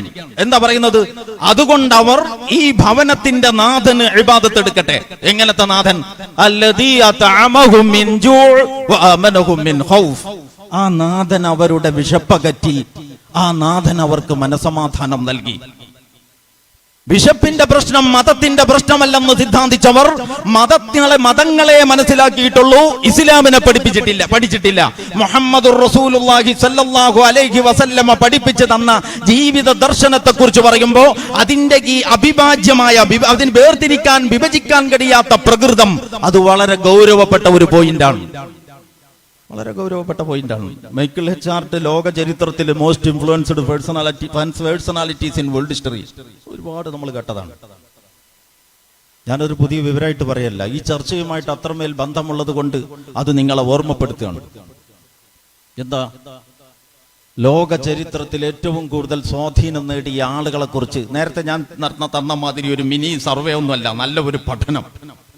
അതിൽ അദ്ദേഹം എഴുതി വെച്ചിരിക്കുകയാണ്, ഒന്നാമത്തെ ആൾ ദി പ്രോഫറ്റ് മുഹമ്മദ്. എന്താ കാര്യം? അദ്ദേഹം സത്യസന്ധനായിരുന്നു. ഇങ്ങനെ എന്തെങ്കിലും അരാഷ്ട്രീയമായ ഏതോ ഒരു വശം നോക്കിയിട്ടല്ല. അങ്ങനെ പറയുന്നതിൽ ഗുണങ്ങൾക്ക് പ്രാധാന്യമുണ്ട്. ഗുണങ്ങളൊക്കെ അബൂജഹലും അംഗീകരിച്ചിട്ടില്ലേ? അബൂജഹൽ പറഞ്ഞില്ലേ, ലാ നുകദ്ദിബുക വലാകിൻ നുകദ്ദിബു മാ ജിഅത ബി. നീ കള്ളനാണെന്ന് ഞങ്ങൾക്ക് അഭിപ്രായമില്ല. ഞാൻ ഇതിനു മുമ്പ് കുറെ കാലം നിങ്ങളോടൊപ്പം ജീവിച്ചില്ലേ എന്ന ചോദ്യം ഉയർത്തുമ്പോ അതിന്റെ മുമ്പിൽ അവർ പരാജയപ്പെടും. അതുകൊണ്ടാ പറഞ്ഞത് നീ കള്ളനാണെന്ന് ഞങ്ങൾക്ക് അഭിപ്രായമില്ല, പക്ഷെ നീ കൊണ്ടുവന്നത് ഞങ്ങൾക്ക് പറ്റൂല. അത്രേ പ്രശ്നമുള്ളൂ. നമുക്കും അതന്നെയല്ലേ പ്രശ്നം. നമുക്കിപ്പോ എന്താ കുഴപ്പം? അള്ളാന്റെ റസൂൽ കൊണ്ടുവന്നത് അതിന്റെ എല്ലാ ഉള്ളടക്കത്തോടും കൂടി വരുമ്പോഴാണ് നമ്മുടെ സ്വഭാവം മാറുന്നത്. നമുക്ക് ഞാൻ നേരത്തെ പറഞ്ഞിടത്തേക്ക് തന്നെ പോകാം. അതായത് മൈക്കിൾ എച്ച് ഹാർട്ട്. എന്നിട്ട് മൈക്കിൾ എച്ച് ഹാർട്ട് ഒന്നാം സ്ഥാനത്ത് റസൂലിനെ എണ്ണിയിട്ട് അതിന് അദ്ദേഹം പറഞ്ഞ കാരണം ആത്മീയതയെയും ഭൗതികതയെയും ഇത്രയും സുമോഹനമായി സമ്മേളിപ്പിച്ച വേറെ ഒരു നേതാവിനെ ഞങ്ങൾ കണ്ടിട്ടില്ല. ആത്മീയതയെയും ഭൗതികതയെയും ഇത്രയും സുമോഹനമായി സമ്മേളിപ്പിച്ച വേറെ ഒരു നേതാവിനെ അടിവരയിടേണ്ട കാര്യമാണത്. അതാണ് ഇസ്ലാമിക ദർശനത്തിന്റെ മുഖമുദ്ര. അവിടെ വിഭജനം അസാധ്യമാണ്. റസൂലുള്ളാഹിയുടെ ജീവിതം വിഭജിക്കാനാവാത്തത് കൊണ്ട് ഇസ്ലാമിക ദർശനവും വിഭജിക്കാനാവാത്തതാണ്. പിന്നെ നമുക്ക് എങ്ങനെ ജീവിതം വിഭജിക്കാനായി എന്ന ചോദ്യമാണ് നമ്മളുടെ ഇരട്ടത്താപ്പ് പ്രകടമാക്കുന്ന ചോദ്യം എന്ന് ഞാൻ ഇവിടെ ഓർമ്മപ്പെടുത്തുകയാണ്. ഞാനിപ്പോ അതിലേക്കൊന്നും കടക്കുന്നില്ല. നമുക്ക് ഈ പറഞ്ഞ വിഷയവുമായിട്ട് മുന്നോട്ട് പോകാം. പ്രിയമുള്ളവരെ, ഞാൻ പറഞ്ഞു വന്നത് ഇന്നത്തെ കാലം കുറച്ചും കൂടി മുമ്പേ ഞാൻ നിങ്ങളോട് പറഞ്ഞു, 1400 കൊല്ലങ്ങൾക്ക് മുമ്പ് അറേബ്യയിൽ ഉണ്ടായിരുന്ന എല്ലാ തോന്യാസങ്ങളും ആധുനിക സാങ്കേതിക വിദ്യയുടെ അകമ്പടിയിൽ നടക്കുന്ന ഒരു പരിഷ്കരിച്ച് കാട്ടാളത്വത്തിലേക്ക് കഥപ്പതിച്ചു പോയ ഒരു കാലം. അങ്ങനത്തെ ഒരു കാലത്താണ് നമ്മൾ ജീവിക്കുന്നത്. അതിന്റെ ഓരോ പോയിന്റിനോടും നമ്മൾ സമരത്തിലാണ്. അതിലെ എല്ലാ പ്രതിസന്ധികൾക്കും നമ്മുടെ മുമ്പിൽ മരുന്നുണ്ട്. അത് വെറുതെ കിട്ടിയതല്ല. അത് റസൂലുള്ളാഹി സ്വല്ലല്ലാഹു അലൈഹി വസല്ലമയുടെ ആ മഹോന്നതമായ ജീവിതം അതിന് സാക്ഷ്യമാണ്. സമത്വം വലിയൊരു പ്രശ്നമാണിപ്പോ. സ്വത്വവാദപരമായ ഒരുപാട് പ്രശ്നങ്ങൾ സമൂഹങ്ങളിലുണ്ട്. സ്വത്വം എന്ന് പറഞ്ഞാൽ പെട്ടെന്ന് മലയാളം കേട്ടാലല്ല മനസ്സിലാവുക. ഐഡന്റിറ്റി എന്ന് കേൾക്കുമ്പോഴാണ് വേഗം തിരിയുക. അങ്ങനെ ഒരു വിചിത്ര പ്രതിഭാസം എനിക്ക് അതിൽ കാണാൻ കഴിഞ്ഞിട്ടുണ്ട്. അപ്പോ ഓരോരുത്തരും വെവ്വേറെ ഐഡന്റിറ്റിയുടെ ആളുകളെ ഐഡന്റിറ്റി ഗ്രൂപ്പുകളായിട്ട് സംഘടിപ്പിക്കുവാൻ ജനം ശ്രമിച്ചുകൊണ്ടിരിക്കുമ്പോ റസൂലുള്ളാഹി സ്വല്ലല്ലാഹു അലൈഹി വസല്ലം 14 നൂറ്റാണ്ടുകൾക്ക് മുമ്പ് പറഞ്ഞു, മനുഷ്യർക്കിടയിൽ ഇമാതിരി ഒരു വിവേചനവുമില്ല. അവിടുന്ന് ഖുറൈശി പ്രമുഖനായ സിദ്ദീഖുൽ അക്ബറിനെയും കറുകറുത്ത കണ്ടാൽ അറപ്പ് തോന്നാവുന്ന കറുകറുത്ത ഉണക്കമുന്തിരിയില്ലേ, ഉണക്കമുന്തിരിയെ പോലെ മുടിയും മുഖവുമുള്ള ബിലാൽ, ആ ബിലാല് പറയുന്നുണ്ട്, ഞാൻ മുഹമ്മദിനെ കുറിച്ച് കേട്ടു, കാണണം എന്ന് ഞാൻ അങ്ങേയറ്റം ആഗ്രഹിച്ചു. യജമാനന്റെ അനുവാദം കിട്ടാത്തത് കൊണ്ട് പോകാൻ നിർവാഹമുണ്ടായില്ല. പിന്നെ അങ്ങനെ ആളുകൾ ഇറങ്ങി നടക്കുന്ന സമയത്ത് ഇറങ്ങി നടക്കാൻ പറ്റുന്ന വസ്ത്രമൊന്നും എനിക്കില്ല. ഈത്തപ്പനയുടെ പട്ട തണ്ട് പിന്നെ കുത്തിച്ചതച്ചിട്ട് അതുകൊണ്ട് മെടഞ്ഞുണ്ടാക്കിയ ഒരു തരം കോണകം, അതാണ് ആകെയുള്ള വസ്ത്രം. പക്ഷെ മറ്റൊരു സൗകര്യമുണ്ട്, എന്റെ തൊലിയുടെ നിറവും കൂരിരുട്ടിന്റെ കളറും ഏകദേശം ഒരുപോലെ ആയതുകൊണ്ട് നഗ്നത വല്ലാതെ വെളിപ്പെടൂല. അങ്ങനെ ഒരു രാത്രിയിൽ ഞാൻ മുഹമ്മദിനെ തേടിപ്പോയി സല്ലല്ലാഹു അലൈഹി വസല്ലം. മുഹമ്മദ് ഇരിക്കുന്നു എന്ന് കേട്ടറിഞ്ഞ ആ ദിക്കിലേക്ക് ഞാൻ പുറപ്പെട്ടു. പോയി ഒരു സ്ഥലത്തെത്തിയപ്പോ അവിടെ ഒരു കൊച്ചു കുടില് കണ്ടു. ആ കൊച്ചു കുളിലിനകത്ത് ആൾപെരുമാറ്റം കേട്ടു. അരണ്ട വെളിച്ചം ഈ ഈത്തപ്പനപ്പട്ടകളുടെ ഇടയിലൂടെ അങ്ങനെ പുറത്തേക്ക്. ഞാൻ ആ വീടിന്റെ കൊച്ചു കുടിലിന്റെ അടുത്ത് നിന്നിട്ട് ചെറിയ ഒരു ശബ്ദമുണ്ടാക്കി. ആരാണത് എന്ന് അകത്ത് നിന്ന് ചോദ്യമുയർന്നു. ഉമ്മയ്യത്തിന്റെ അടിമയായ ബിലാൽ. സ്വന്തം മേൽവിലാസല്ല, നോക്കണം. ഉമ്മയ്യത്തിന്റെ അടിമയായ ബിലാലാണിത് എന്ന് ഞാൻ പുറത്തു നിന്ന് പതിയെ പറഞ്ഞു. കടന്നു വരൂ എന്നോട് ആവശ്യപ്പെട്ടു. അവിടെ ചാരിവെച്ച ഈത്തപ്പനപ്പട്ട കൊണ്ട് കെട്ടിയുണ്ടാക്കിയ വാതിൽ പതുക്കെ തള്ളി തുറന്നിട്ട് ഞാൻ കുനിഞ്ഞ് ആ കൊച്ചുകുടിലിന്റെ അകത്തേക്ക് കടന്നു. അപ്പോ അവിടെ നിലത്ത് ചമ്രം പടിഞ്ഞിരിക്കുന്ന ഒരു മനുഷ്യൻ എന്നെ കണ്ടപ്പോൾ ആ ഇരിക്കുന്നിടത്ത് നിന്ന് എഴുന്നേറ്റു.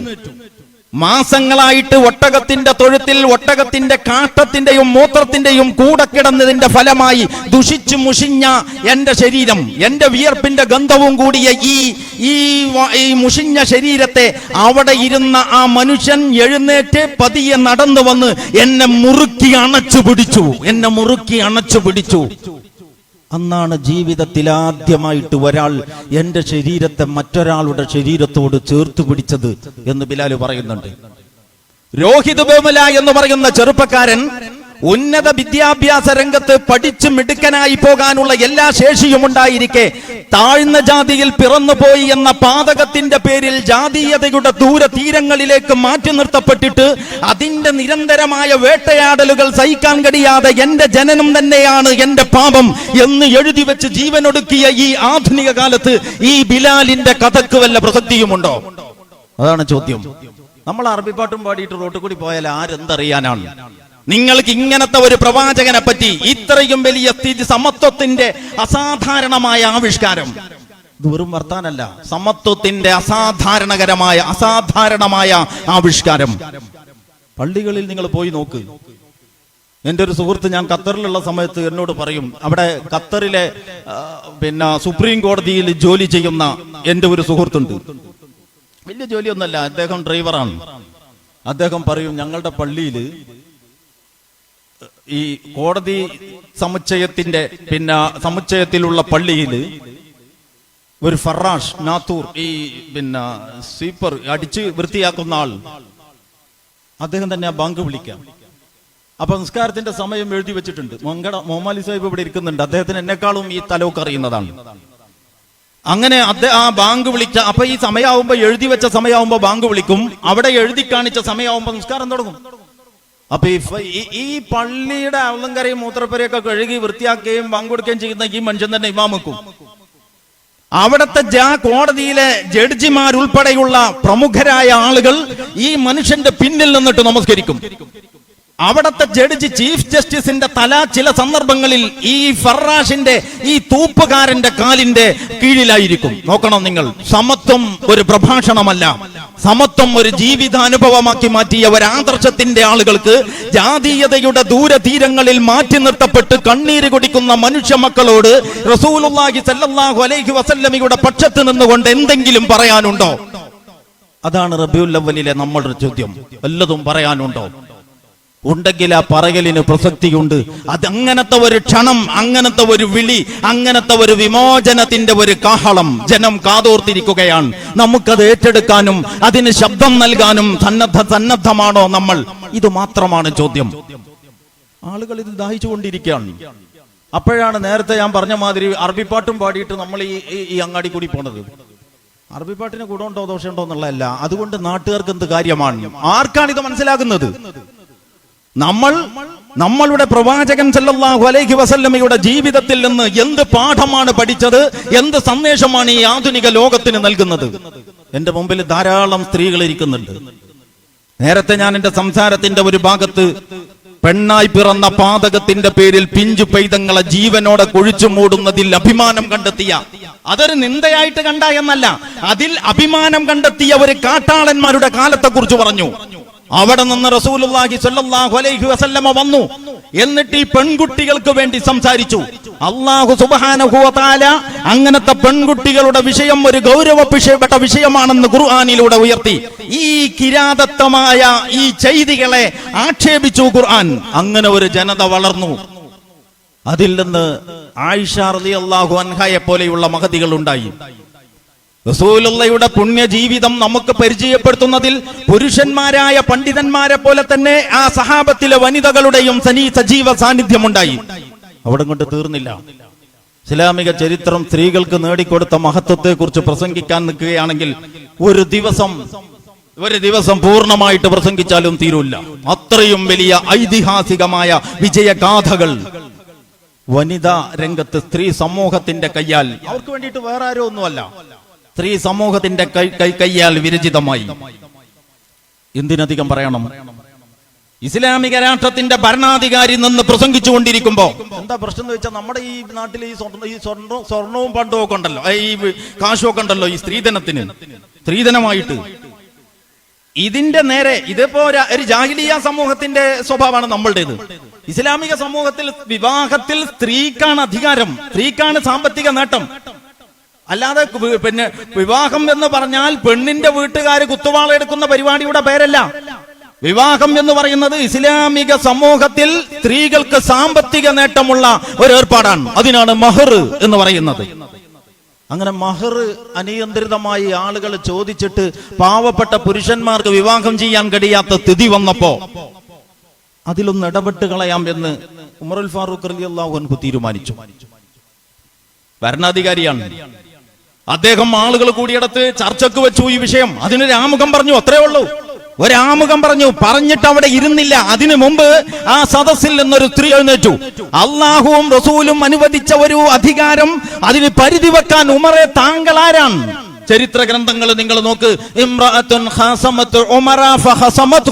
ഒരു പെണ്ണ് ഉമറുമായിട്ട് തർക്കിച്ചു, അങ്ങനെ ഉമറിനെ തോൽപ്പിച്ചു. ഉമർ അന്ന് ഇരുന്നതാണ്. ഒരു ഉമറും ഇന്നോളം അതിനു വേണ്ടി പിന്നെ എഴുന്നേറ്റിട്ടില്ല. ജീവനോടെ ജനിക്കാനുള്ള അധികാരം തന്നെ ഇല്ലാത്ത ഒരു തലമുറയിൽ നിന്ന് ഉമർ എന്ന് കേൾക്കുമ്പോഴേക്കൽ ഇരുട്ടിന്റെ ശക്തികൾ വിറകൊള്ളുന്ന ഒരു ലോക നേതാവിന്റെ മുമ്പിൽ തങ്ങളുടെ അധികാരത്തിന് വേണ്ടിയും അവകാശങ്ങൾക്ക് വേണ്ടിയും സംസാരിക്കാൻ, ആർജവത്തോടെ സംസാരിക്കാൻ ധൈര്യമുള്ള ഒരു തലമുറയെ വളർത്തിയെങ്കിൽ, ഫെമിനിസത്തിന്റെ പേരിൽ പല നാടകങ്ങളും കണ്ടുകൊണ്ടിരിക്കുന്ന ഈ കാലത്ത് സന്തുലിതമായ സ്ത്രീ വിമോചനത്തിന്റെ ഒരു വഴി ചൂണ്ടിക്കാണിച്ചു കൊടുക്കാൻ ഈ മുഹമ്മദുർ റസൂലുള്ളാഹിയെ മുമ്പിൽ നിർത്തി നിങ്ങൾക്ക് സാധ്യമാണോ? അതാണ് മറ്റൊരു വിഷയം. ശബരിമലയിലെ പ്രശ്നം നമ്മുടെ മുമ്പിലുണ്ട്. മീ ടു ക്യാമ്പയിൻ വേറെ നടക്കുന്നുണ്ട്. മീ ടു ക്യാമ്പയിൻ നടക്കുന്നത് വലിയ സ്ത്രീ പുരുഷ സമത്വത്തിന്റെ അസാധാരണമായ മഹത്വങ്ങൾ പ്രകീർത്തിച്ചുകൊണ്ടിരിക്കുന്നിടത്ത് നിന്നാണ്, അല്ലാതെ വേറെ എവിടെ നിന്നുമല്ല. സ്ത്രീ പുരുഷ സമത്വത്തിന്റെയും വിദ്യാഭ്യാസത്തിന്റെയും കലയുടെയും സാഹിത്യത്തിന്റെയും ഫാഷന്റെയും പെരുമ നടിക്കുന്ന ഇടനാഴികകളിൽ നിന്ന് സ്ത്രീകളുടെ ദീനരോധനങ്ങൾ കേൾക്കുന്നു. അതാണ് മീ ടു. അങ്ങനത്തെ ഒരു കാലത്ത് എല്ലാത്തിന്റെയും നാടോടുമ്പം നടുവേ ഓടുക എന്നുള്ളതല്ല. അപ്പൊ സ്ത്രീക്ക് ഇസ്ലാം ചില മര്യാദകൾ പഠിപ്പിച്ചു. അത് സ്ത്രീക്കുള്ള മര്യാദകൾ എന്ന് പറഞ്ഞാൽ അവൾക്കുള്ള നിയന്ത്രണങ്ങളല്ല, അവൾ തിരിച്ചറിയാതെ പോയ മഹത്വം അവളെ ഓർമ്മപ്പെടുത്തിയതാണ്. ഈ തിരൂർക്കാട് അങ്ങാടിയിൽ തിരിച്ചറിയാതെ പോയ മഹത്വം അവളെ ഓർമ്മപ്പെടുത്തിയതാണ് എന്ന് ഞാൻ പറഞ്ഞത് ഒരുപക്ഷെ എല്ലാവർക്കും മനസ്സിലാവില്ല. അതുകൊണ്ട് ഞാൻ പറയുന്നു, ഈ തിരൂർക്കാട് അങ്ങാടിയിൽ നാളെ രാവിലെ കട തുറക്കുമ്പോ കട തുറക്കാൻ ഒരു കടയുടമ ഒരു ബാത്ത് ടവല് മാത്രം എടുത്തിട്ട് വന്നു എന്ന് വിചാരിക്കാം. ഒരു തോർത്തുണ്ട്, വേറെ ഒന്നുമില്ല. എന്താ കുഴപ്പം? മുട്ടുമുക്കളുടെ ഇടയിലുള്ള സ്ഥലല്ലേ പുരുഷൻ ഔറത്ത്. നമ്മൾ സമ്മതിക്കോ? നമ്മൾ പറയും തിരൂർക്കാട് എന്ന് പറഞ്ഞാൽ അങ്ങനത്തെ ഒരു ഓണം കയറാൻ മൂലമൊന്നുമല്ല. ഇത് അറിയപ്പെട്ട ഒരു അങ്ങാടിയാണ്. ഇതിനൊരുപാട് പാരമ്പര്യമുണ്ട്. പല മഹത്തുക്കളുടെ പാദ സ്പർശമേറ്റിട്ടുണ്ട്. ഉന്നതങ്ങളായ വിദ്യാഭ്യാസ സ്ഥാപനങ്ങളുണ്ട്. വിവരമുണ്ടോ? നിന്റെ ഈ കോലം കണ്ടിട്ട് ഇത് നമ്മളെ നാട്ടുകാരെ പറയിപ്പിക്കും. മാന്യമായിട്ട് ഡ്രസ്സ് ചെയ്തിട്ട് വാ. ഇത് ഞങ്ങൾ സഹിക്കൂല. നമ്മൾ തോർത്തുകൊണ്ട് എടുത്തുകൊണ്ട് ഒരാള് ഇവിടെ കട തുറക്കാൻ വന്നാൽ അല്ലെങ്കിൽ ഓഫീസിലേക്ക് വന്നാൽ നമ്മൾ കയറ്റൂല. കാരണം എന്താ വെച്ചാൽ അത് അന്തസ്സില്ല. അതന്നെ. അയാൾ വീട്ടിൽ പോയിട്ടൊരു കള്ളിത്തുണിയും കയ്യില്ലാത്തൊരു ബനിയനും കൂടി ആയിട്ട് വന്നാലോ? ഇതൊക്കെ കഴിഞ്ഞ നൂറ്റാണ്ടിൽ ജനിച്ച് മരിച്ചു പോണ്ട സാധനമാണ്. ഇതൊക്കെ എങ്ങനെ ഇപ്പൊ അവസാനിച്ചത് എന്നതാണ് നമ്മുടെ പ്രശ്നം. നമുക്കത് മതിയാവില്ല. അയാൾ വീട്ടിൽ പോയിട്ട് ഒരു തുണി, ഒരു വെള്ളത്തുണിയും ഒരു കുപ്പായവും ഒക്കെ ഇട്ടിട്ട് വന്നാലോ? ഒരു സാധാരണക്കാർക്ക് കിട്ടുന്ന പരിഗണനക്ക് അയാൾക്കും കിട്ടും. എന്നാൽ ഞാൻ പറയട്ടെ, അയാൾ വീട്ടിൽ പോയിട്ട് ഒരു ഫാൻസ് ധരിച്ചു, എന്നിട്ട് അയാൾ പിന്നെ ഫുൾ സ്ലീവ് ഉള്ള ഒരു മുൻകൈയും മുഖവുമല്ലാത്തതൊക്കെ മറയുന്ന മട്ടിൽ ഫുൾ സ്ലീവ് ഉള്ള കുപ്പായം ധരിച്ചു. കുപ്പായത്തിന്റെ ഈ ഭാഗത്ത് 2 ബട്ടൺ ഇട്ടു, അബദ്ധവശാൽ തുറന്നാലോ എന്ന മട്ടിൽ. അപ്പോഴും ബാക്കി ലേശം ഭാഗം ഇപ്പുറത്ത് കാണുന്നത് കൊണ്ട് ഒരു ചെറിയ ബട്ടൺ അവിടെ പിന്നെയും ഇട്ടു. കഴുത്തിൽ ബട്ടൺസ് ഇട്ട ശേഷം അത് പോരാഞ്ഞിട്ട് ടൈ കെട്ടി, സോക്സ് അണിഞ്ഞു. മുൻകൈ റസൂലുള്ള പറഞ്ഞ അതേമാതിരി തന്നെ, ഇത് പെണ്ണിന് പറഞ്ഞ അതേമാതിരി മുൻകൈയും മുഖവും അല്ലാത്തതൊക്കെ മറച്ചിട്ട് അയാൾ ഇങ്ങോട്ട് വന്നാൽ എ ഡീസന്റ് ജെന്റിൽമാൻ. ഈ കുപ്പായത്തിന്റെ മേലെ ഒരു ഓവർകോട്ടും കൂടി ഉണ്ട്. A decent gentleman. അല്ല സാറിന് എന്താ വേണ്ടത്? പിന്നെ മറ്റുള്ളവരെ കാര്യം ക്യൂ നിൽക്കുമ്പോഴേ ബാക്കിയുള്ളവരെ കാര്യമൊക്കെ പോയി. പിന്നെ ഈ സാറിന്റെ പിന്നാലെയാണ് ഓഫീസർമാര്. നിങ്ങൾക്ക് അനുഭവമില്ലേ ജീവിതത്തില്? അപ്പൊ എന്താ ഈ പറഞ്ഞതിന്റെ അർത്ഥം? പൂർണ്ണമായ വസ്ത്രം, അതാണ് പുരുഷന്റെ അന്തസ്. നിങ്ങൾ CNN, BBC പോലെയുള്ള ചാനലുകൾ നോക്ക്, അല്ലെങ്കിൽ അമേരിക്കൻ പ്രസിഡന്റുമാരുടെ പത്രസമ്മേളനം. അവർ വലിയ ആൾക്കാരായിട്ടൊന്നല്ല, ഇതൊക്കെ ഇപ്പൊ പറയാൻ പറ്റുള്ളൂ. അമേരിക്കൻ പ്രസിഡന്റുമാരുടെ പത്രസമ്മേളനം നോക്ക്. ബർമുഡ ഇട്ടിട്ട് പത്രസമ്മേളനത്തിന് വരുമോ? ഇല്ല. മുൻകൈയും മുഖവും അല്ലാതെ ബാക്കിയെല്ലാം മറച്ചിട്ടല്ലാതെ യൂറോപ്യന്റെ അല്ലെങ്കിൽ പാശ്ചാത്യന്റെ ഒരു പുരുഷനെയും നിങ്ങൾ കാണില്ല. അതാണ് ഡീസന്റ്. ഏത് ഒഫീഷ്യലായിട്ട് വരുന്നിടത്തൊക്കെ, ഔദ്യോഗികമായി പ്രത്യക്ഷപ്പെടുന്നിടത്തൊക്കെ മുൻകൈയും മുഖവുമല്ലാത്ത എല്ലാം മറച്ചിട്ടല്ലാതെ ഒരു പുരുഷനെയും നിങ്ങൾ കാണില്ല. അതാണ് ഡീസന്റ്, അതാണ് അന്തസ്. ഈ അന്തസ് സ്ത്രീക്ക് കൂടി കിട്ടട്ടെ എന്ന് ആധുനിക ലോകത്തോട് 1400 സംവത്സരങ്ങൾക്ക് മുമ്പ് മുഹമ്മദ് മുസ്തഫ അതൊരു അന്തസ്സുള്ള വേഷമായിട്ട് അഭിമാനപൂർവ്വം സ്ത്രീകൾ ഏറ്റെടുക്കണം. എന്നിട്ട് ഈ വേഷവിധാനങ്ങളെ വികൃതമാക്കുന്നത് പുരുഷ മേധാവിത്വത്തിന്റെ വ്യഭിചാര മനസ്ഥിതികളാണെന്ന് നിങ്ങൾ തിരിച്ചറിയണം. എല്ലാ ദുരിതങ്ങളുടെയും കാരണം ഈ സാംസ്കാരിക വ്യക്തിത്വം കളഞ്ഞുകുളിക്കാനുള്ള ശ്രമങ്ങളാണ് എന്ന് സ്ത്രീ സമൂഹത്തിൽ നിന്ന് ശബ്ദമുയരണം. അതുകൊണ്ട് നമ്മൾ പ്രതിരോധത്തിലാവേണ്ട ഒരു കാര്യവുമില്ല. നിങ്ങൾക്ക് ആരെയും കടന്നാക്രമിക്കാം, നിങ്ങൾക്ക് ആർജവമുണ്ടെങ്കിൽ. പണ്ട് ഫ്രൻസിന്റെ എന്ന് പറഞ്ഞാൽ ഫ്രഞ്ച് പാർലമെന്റിന്റെ കുറെ പഴയ കഥയാണ്. ഫ്രഞ്ച് പാർലമെന്റിന്റെ പാർലമെന്റിന്റെ ഒരു അസാധാരണ യോഗം കൂടി കുറെ നീണ്ട കാലത്തിന് ശേഷം. എന്തിനാണെന്നറിയോ? ശിരോവസ്ത്രം നിയമം മൂലം നിരോധിക്കാൻ. അതിനാണ്, വേറെ ഒന്നിനുമല്ല. ശിരോവസ്ത്രം നോക്കണം, എന്തൊക്കെ പ്രശ്നങ്ങളുണ്ട് രാജ്യത്ത്. എന്നിട്ട് ഒരു കൂട്ടരൊക്കെ കൂടി യോഗം കൂടിയിരിക്കുകയാണ്. 2 പാർലമെന്റിന്റെ 2 സഭകൾ. നമുക്കുണ്ടല്ലോ 2 സഭ. ഇതേമാതിരിയുള്ള 2 സഭകൾ ദീർഘകാലത്തിന് ശേഷം ഒന്നിച്ചു കൂടിയിരിക്കുകയാണ്. എന്തിനാണെന്നറിയോ? ഈ സ്ത്രീകളുടെ ശിരോവസ്ത്രം പൊതുസ്ഥലങ്ങളിൽ നിയമം മൂലം നിരോധിക്കാൻ. അന്നത്തെ പ്രസിഡന്റ് നിക്കോളായ് സർക്കോസി അതിനുവേണ്ടി ആമുഖം നടത്തി. അങ്ങനെ പ്രമേയം പാസാക്കി, ബില്ല് പാസായി. അമ്മാതിരി എന്തും വേഗം പാസ്സാവും. പാസ്സായി. കുറെ പാസ്സായിട്ട് അധികം കഴിഞ്ഞില്ല. അപ്പോഴാണ് തവക്കുൽ കർമാൻ, സമാധാനത്തിന് നോബൽ സമ്മാനം കിട്ടിയ തവക്കുൽ കർമാൻ ഫ്രഞ്ച് പാർലമെന്റിന്റെ ഈ 2 സഭകളും സമ്മേളിച്ച അതേ കെട്ടിടത്തിന്റെ വരാന്തയിൽ ഫ്രഞ്ച് ഭരണാധികാരികളോടൊപ്പം മുഖമുക്കര മക്കന ധരിച്ചുകൊണ്ട് തന്നെ നിൽക്കുന്ന ഫോട്ടോ ലോകം കണ്ടു. എന്ന് പറഞ്ഞ ആ പാസാക്കിയ നിയമത്തെയൊക്കെ മറികടക്കാനുള്ള ശേഷി ഈ വനിത നേടി എന്നതാണ്. എന്റെ മുമ്പിൽ പഠിക്കുന്ന ഒരുപാട് പെൺകുട്ടികൾ ഉള്ളത് കൊണ്ടാണ് ഞാൻ ഈ വശത്തിലേക്ക് ലേശം കടന്നത്. കൂടുതൽ പറയാൻ ഇവിടെ സമയമില്ല. നിങ്ങൾ പഠിക്കുകയാണെങ്കിൽ, നിങ്ങൾ കഴിവ് നേടുകയാണെങ്കിൽ, നിങ്ങൾ നിങ്ങളുടെ ദീനിൽ അഭിമാനം കണ്ടെത്തുകയാണെങ്കിൽ, നിങ്ങൾ നിങ്ങളുടെ ദീനിന്റെ അടിത്തറകളിൽ നിങ്ങളുടെ സ്വഭാവചര്യകളെ മാറ്റിപ്പണിയാൻ സന്നദ്ധമാണെങ്കിൽ, നിങ്ങൾക്ക് കാലത്തിന്റെ മുമ്പിൽ നടക്കാൻ മാത്രമല്ല നിങ്ങളെ ചരിത്രത്തിന്റെ ചവറ്റുകൊട്ടയിലേക്ക് തള്ളിയിടാൻ ശ്രമിക്കുന്ന ഏത് പ്രതിലോമ ശക്തികളെയും തിരിച്ചടിക്കാൻ കഴിയും എന്ന് ഞാൻ ഇവിടെ ഉറപ്പു നൽകുകയാണ്. അതാണ് മുഹമ്മദ് മുസ്തഫ സല്ലല്ലാഹു അലൈഹി വസല്ലമ നമുക്ക് നൽകിയ ശേഷി. ഞാനിത് അവസാനിപ്പിക്കുകയാണ് ഒരു ചെറിയ വശത്തെക്കുറിച്ച് കൂടി കുറഞ്ഞ വാചകങ്ങൾ പറഞ്ഞുകൊണ്ട്. നമ്മൾ വുളൂ ചെയ്യുമ്പോൾ ഹൗദിലൊക്കെ കണ്ടിട്ടില്ലേ ചില ആളുകൾ ഹൗദിങ്ങനെ കോരി മറിക്കും. ഒരു 10 പ്രാവശ്യം കോരി മറിച്ചിട്ടാണ് പിന്നെ ലേശം വെള്ളം എടുത്തിട്ട് ഇയാൾ കഴുകുന്നത്. കഴുകിയോടെ തന്നെ പിന്നെ കഴുകലാണ്. റസൂലുള്ളാഹി സ്വല്ലല്ലാഹു അലൈഹി വസല്ലം നടന്നു പോകുമ്പോൾ സഅദ് റളിയല്ലാഹു അൻഹു, അത്ര വലിയ കഴുകലൊന്നല്ല, എന്നാലും ഒരു വുളൂ റസൂലുള്ളാഹി കണ്ടു. എന്തൊരു ദൂർത്താണ് സഅദ് ഇത്. അപ്പൊ അദ്ദേഹം ചോദിച്ചു, നമ്മളെ മാതിരി എന്ത് കേട്ടാലും ഇങ്ങനെ മണ്ടാതിരിക്കൂല. അദ്ദേഹം ചോദിച്ചു, അല്ല ഒളൂവിലും ദൂർത്തുണ്ടോ? അതെ. അത് ഒഴുകുന്ന ഒരു പുഴയിൽ നിന്നായാലും ശരി എന്ന് പറഞ്ഞാൽ അത്യാവശ്യമുള്ള വെള്ളേ ഒളൂന് എടുക്കാൻ പാടുള്ളൂ എന്ന്. ഇയാളിപ്പോ ഇതിന്റെ ഇടയിൽ എങ്ങനെ ഈ ഒളൂന്റെ വെള്ളത്തിലെത്തിയത് എന്ന് ചിന്തിക്കുന്ന ആളുകൾ ഉണ്ടാവും. ഞാൻ പറയാൻ പോകുന്നേ ഉള്ളൂ, ശ്രദ്ധിക്കുമ്പോ മനസ്സിലാവും. എന്ന് പറഞ്ഞാൽ വുളുവിന് അത്യാവശ്യമുള്ള വെള്ളമേ എടുക്കാൻ പാടുള്ളൂ. അതേ മുഹമ്മദ് മുസ്തഫ സല്ലല്ലാഹു അലൈഹി വസല്ലം ഒരിക്കൽ പറഞ്ഞു, ഇദാ ഖാമത്തിസ് സാഅ വഫീ യദി അഹദികും ഫസീല. എന്ന് പറഞ്ഞാൽ എന്താ വിഷയം എന്ന് ചോദിച്ചാൽ, അന്തിമകാഹളത്തിൽ ഊതപ്പെട്ടു. ഇവിടുന്നൊക്കെ പോയി, ലോകം അവസാനിക്കാൻ പോവുകയാണ്. അന്തിമകാഹളത്തിൽ ഊതപ്പെട്ട് കഴിഞ്ഞു. നിങ്ങളുടെ കയ്യിൽ ഒരു ചെടിയുണ്ട്, ഒരു തൈ. നിങ്ങൾക്കത് നടാൻ കഴിയുമെങ്കിൽ അത് നടാതെ വിടരുത്. എന്താ ഈ പറഞ്ഞൊക്കെ? അന്തിമകാഹളത്തിൽ ഊതപ്പെട്ട ശേഷവും നിങ്ങളുടെ കയ്യിൽ ഒരു ചെടി ഉണ്ടെങ്കിൽ, ഇനിയിപ്പോ എന്തിനാന്ന് വിചാരിച്ചിട്ട് വലിച്ചെറിയരുത്. ആരാ പറഞ്ഞത്? അള്ളാന്റെ റസൂല്. 1400 സംവത്സരങ്ങൾക്ക് മുമ്പ് നടാൻ കഴിയുമെങ്കിൽ നിങ്ങൾ അത് നടാതെ വിടരുത്. എന്താ സംഭവം എന്നറിയോ? ഈ 2 ഹദീസുകളും 2 ഹദീസുകളല്ല. ഈ 2 ഹദീസുകളും വലിയ 2 അധ്യാപനങ്ങളുടെ തലവാചകങ്ങളാണ്. ഒന്നാമത്തെ വിഷയം, പ്രകൃതിയിലെ വിഭവങ്ങൾ നമ്മൾ ഇങ്ങോട്ടെടുക്കുകയാണ്. വിഭവങ്ങൾ എടുക്കാൻ ഏറ്റവും അനിവാര്യമായ വിഷയമാണ് വുളു. അപ്പോ പ്രകൃതിയിലെ വിഭവങ്ങൾ എടുക്കാൻ ഏറ്റവും അത്യാവശ്യം അനുവദിക്കപ്പെട്ട ഒരു വിഷയത്തിലാണെങ്കിൽ പോലും പ്രകൃതിയിൽ നിന്ന് വിഭവങ്ങൾ എടുക്കുമ്പോൾ അത്യാവശ്യത്തിന് വേണ്ടത് എടുക്കാവൂ എന്ന ഒരു വലിയ പാഠമാണ് ആ ഹദീസ്. രണ്ടാമത്തെ ഹദീസ് ഈ ആവാസ വ്യവസ്ഥയെ അങ്ങോട്ട് പരിപോഷിപ്പിക്കലാണ്, തൈ നടലാണ്, മരം വെച്ചുപിടിപ്പിക്കലാണ്, അള്ളാഹുവിന്റെ ഈ സൃഷ്ടിഘടനയെ താളം തെറ്റിക്കാതെ നിലനിർത്തലാണ്. ഫത്തഖുല്ലാഹ വഅതിഊൻ വലാ തുതിഉ അംറൽ മുസ്രിഫീൻ അല്ലദീന യുഫ്സിദൂന ഫിൽ അർളി വലാ യുസ്ലിഹൂൻ. നിങ്ങൾ അള്ളാഹുവിനെ സൂക്ഷിക്കണം, എന്നെ അനുസരിക്കണം.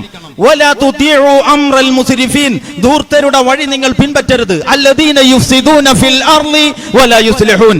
അവർ നാട്ടിൽ ഒരു ഗുണം ഉണ്ടാക്കൂല, അവർ കുഴപ്പം മാത്രമേ ഉണ്ടാക്കുള്ളൂ. ഇദാ തവല്ല സഅ ഫിൽ അർളി ലിയുഫ്സിദ ഫീഹാ വയുഹ്ലികൽ ഹർസ വന്നസ്ൽ വല്ലാഹു ലാ യുഹിബ്ബുൽ ഫസാദ്. ഇങ്ങനെ ചില ആളുകളുണ്ട്. അല്ലാഹ് പറയാണ്, അവർക്ക് ഭൂമിയിൽ അധികാരം കിട്ടിയാൽ 1400 നേരത്തെ ഇവിടെ ആയത്ത് ഓതിയിട്ട് നമ്മുടെ ബഹുമാന്യനായ MT പറഞ്ഞല്ലോ, നമ്മളൊക്കെ കണ്ടിട്ട് ഇന്നലെ കണ്ട് ഇറങ്ങിയതാന്ന് തോന്നുന്നു. എല്ലാ ആയത്തിനെയും അങ്ങനെ തോന്നും. ഏത് ജീവഗന്ധിയായ പ്രശ്നങ്ങളിലുള്ള അള്ളാഹുവിന്റെ ഓരോ ഇടപെടലും ഇപ്പൊ നമ്മുടെ ജീവിതത്തിൽ ഇടപെട്ടതാണെന്ന് തോന്നും. അതാണ് അമാനുഷികത. അതുകൊണ്ട് അള്ളാഹ് പറയാൻ, ഇദാ തവല്ല സഅ ഫിൽ അർളി ലിയുഫ്സിദ ഫീഹാ വയുഹ്ലികൽ ഹർസ വന്നസ്ൽ. അവർക്ക് അധികാരം കിട്ടിയാൽ അവർ അതിവേഗം ബഹുദൂരം മുന്നോട്ട് പോകും. ലിയുഹ്ലികൽ ഹർസ വന്നസ്ൽ, വിളകളെയും തലമുറകളെയും നശിപ്പിക്കാൻ. അന്തക വിത്തുകൾ, നമ്മളിപ്പോ മത്തി, മത്സ്യം ഉൾപ്പെടെയുള്ള സാധനങ്ങളിലെ മാരക വിഷം എന്നല്ലേ നമ്മളിപ്പോ വായിച്ചുകൊണ്ടിരിക്കുന്നത്. മനുഷ്യന്റെ അകത്തേക്ക് പോകുന്നത് പരിശോധിക്കാൻ ഇവിടെ വല്ല സംവിധാനം ഉണ്ടോ? ഇല്ലല്ലോ. അങ്ങനെ നിങ്ങൾ ആലോചിച്ച് നോക്കിയിട്ടുണ്ടോ? മനുഷ്യന്റെ അകത്തേക്ക് പോകുന്നത് എന്താന്ന് പരിശോധിക്കാൻ ഒരു സംവിധാനം ഇല്ല. പുറത്തേക്ക് പോകുന്നതിന്റെ പിന്നാലെയാണ് എല്ലാവരും. രക്തം, കഫം, മലം, മൂത്രം എന്ന് പറഞ്ഞിട്ട് ഈ അകത്തേക്ക് പോകുന്നത് വ്യവസ്ഥാപിതമായി പരിശോധിക്കുവാൻ സംവിധാനങ്ങൾ ഉണ്ടായിരുന്നുവെങ്കിൽ പുറത്തേക്ക് പോകുന്നതിന്റെ പിന്നാലെ ഇങ്ങനെ കൂടേണ്ടി വരുമായിരുന്നില്ല എന്ന് പലപ്പോഴും എനിക്ക് തോന്നാറുണ്ട്. ഇപ്പോഴൊക്കെ നമ്മൾ എവിടെ പോകുന്നത് നമുക്ക് ഓർമ്മ ഉണ്ടാവും. അന്തിമകാഹളത്തിൽ ഊതപ്പെട്ടാൽ തേയ്, അതാണ് വിഷയം. എന്ന് പറഞ്ഞാൽ ആവാസ വ്യവസ്ഥയുടെ പരിപാലനം. ഞാൻ അതിലേക്ക് തന്നെ പോവാണ്, നമ്മുടെ സമയം അതിക്രമിച്ചിട്ടുണ്ട്. ആവാസ വ്യവസ്ഥയുടെ പരിപാലനം. അപ്പോ ഒന്നാമത്തെ ഹദീസ്, ആദ്യം പറഞ്ഞ ഹദീസ് ഈ പ്രകൃതി വിഭവങ്ങളുടെ ഉപയോഗമാണ്, ഇങ്ങോട്ടെടുക്കലാണ്. ഇങ്ങോട്ടെടുക്കുന്ന കാര്യത്തിലുള്ള അസാധാരണമായ ജാഗ്രതയാണ്. അത്യാവശ്യത്തിന് വേണ്ടത് എടുക്കാവൂ, വുളൂവിനായാൽ പോലും എന്നുള്ള പാഠം. രണ്ടാമത്തെ ഹദീസ് ഈ ആവാസ വ്യവസ്ഥയെ പരിപോഷിപ്പിക്കുന്നതിനെ പറ്റിയാണ്. അന്തിമകാഹളത്തിൽ ഊതപ്പെട്ടാലും ആവാസ വ്യവസ്ഥയുടെ പരിപോഷണത്തിൽ, നിന്റെ പരിപാലനത്തിൽ നിന്റെ ജാഗ്രത ഇത്രമാത്രം വേണം, നടാതെ വിടരുത്. സല്ലല്ലാഹു അലൈഹി വസല്ലം ഈ റസൂലുള്ളയെ കുറിച്ച് ഈ പ്രളയത്തിന് ശേഷം അടുത്ത പ്രളയം സൃഷ്ടിക്കാൻ വെമ്പൽ കൊള്ളുന്ന ജനതയോട് വല്ലതും പറയാൻ നിങ്ങൾക്കുണ്ടോ? അറബിയിൽ പാടിപ്പോകുന്ന ഈ കഥയിൽ അതിനു വല്ല സ്ഥാനവുമുണ്ടോ? റസൂലുള്ളാഹി സ്വല്ലല്ലാഹു അലൈഹി വസല്ലം ലോകത്തിന്റെ മുമ്പിൽ വെച്ച ദർശനത്തെ പറ്റി യഥാർത്ഥത്തിൽ നമ്മൾ ഒരുപാട് പഠിക്കണം. ഓരോ പഠനവും നമ്മെ കുറെ ഉത്തരവാദിത്തം ഏൽപ്പിക്കും. അത് നിറവേറ്റാൻ നമ്മൾ സന്നദ്ധമാണെങ്കിൽ നമ്മൾ റസൂലുള്ളാഹിയുടെ ആളുകളാണ്. വല്ലദീന ആമനൂ ബിഹി അല്ലദീന യത്തബിഊന റസൂലൻ നബിയ്യൽ ഉമ്മിയല്ലദീ എന്ന് തുടങ്ങുന്ന അല്പം ദീർഘിച്ച ആയത്തുണ്ടല്ലോ, അതിന്റെ അവസാന ഭാഗമാണ് വല്ലദീന ആമനൂ ബിഹി വഅസറൂഹു വനസറൂഹു വത്തബഉ നൂറല്ലദീ ഉൻസില മഅഹു ഉലൈക ഹുമുൽ മുഫ്ലിഹൂൻ. ആ പ്രവാചകനിൽ വിശ്വസിക്കുന്നവർ, ആ പ്രവാചകനിൽ വിശ്വസിക്കുന്നവർ, ആ പ്രവാചകന്റെ സന്ദേശത്തെ പഠിച്ചവർ, അതിനെ പിൻപറ്റുന്നവർ, ജീവിതം കൊണ്ട് അതിനെ ബലപ്പെടുത്തുന്നവർ, ആ റസൂലിനോടൊപ്പം അവതീർണമായ പ്രകാശം കൊണ്ട് സ്വന്തം ജീവിതത്തെ പ്രകാശിതമാക്കാൻ പരിശ്രമിക്കുന്നവർ, അവരാണ് വിജയികൾ. ഈ വിജയികളിൽ നാഥൻ നമ്മെ ഉൾപ്പെടുത്തുമാറാവട്ടെ. വആഖിറു ദഅ്വാനാ അൽഹംദുലില്ലാഹി റബ്ബിൽ ആലമീൻ.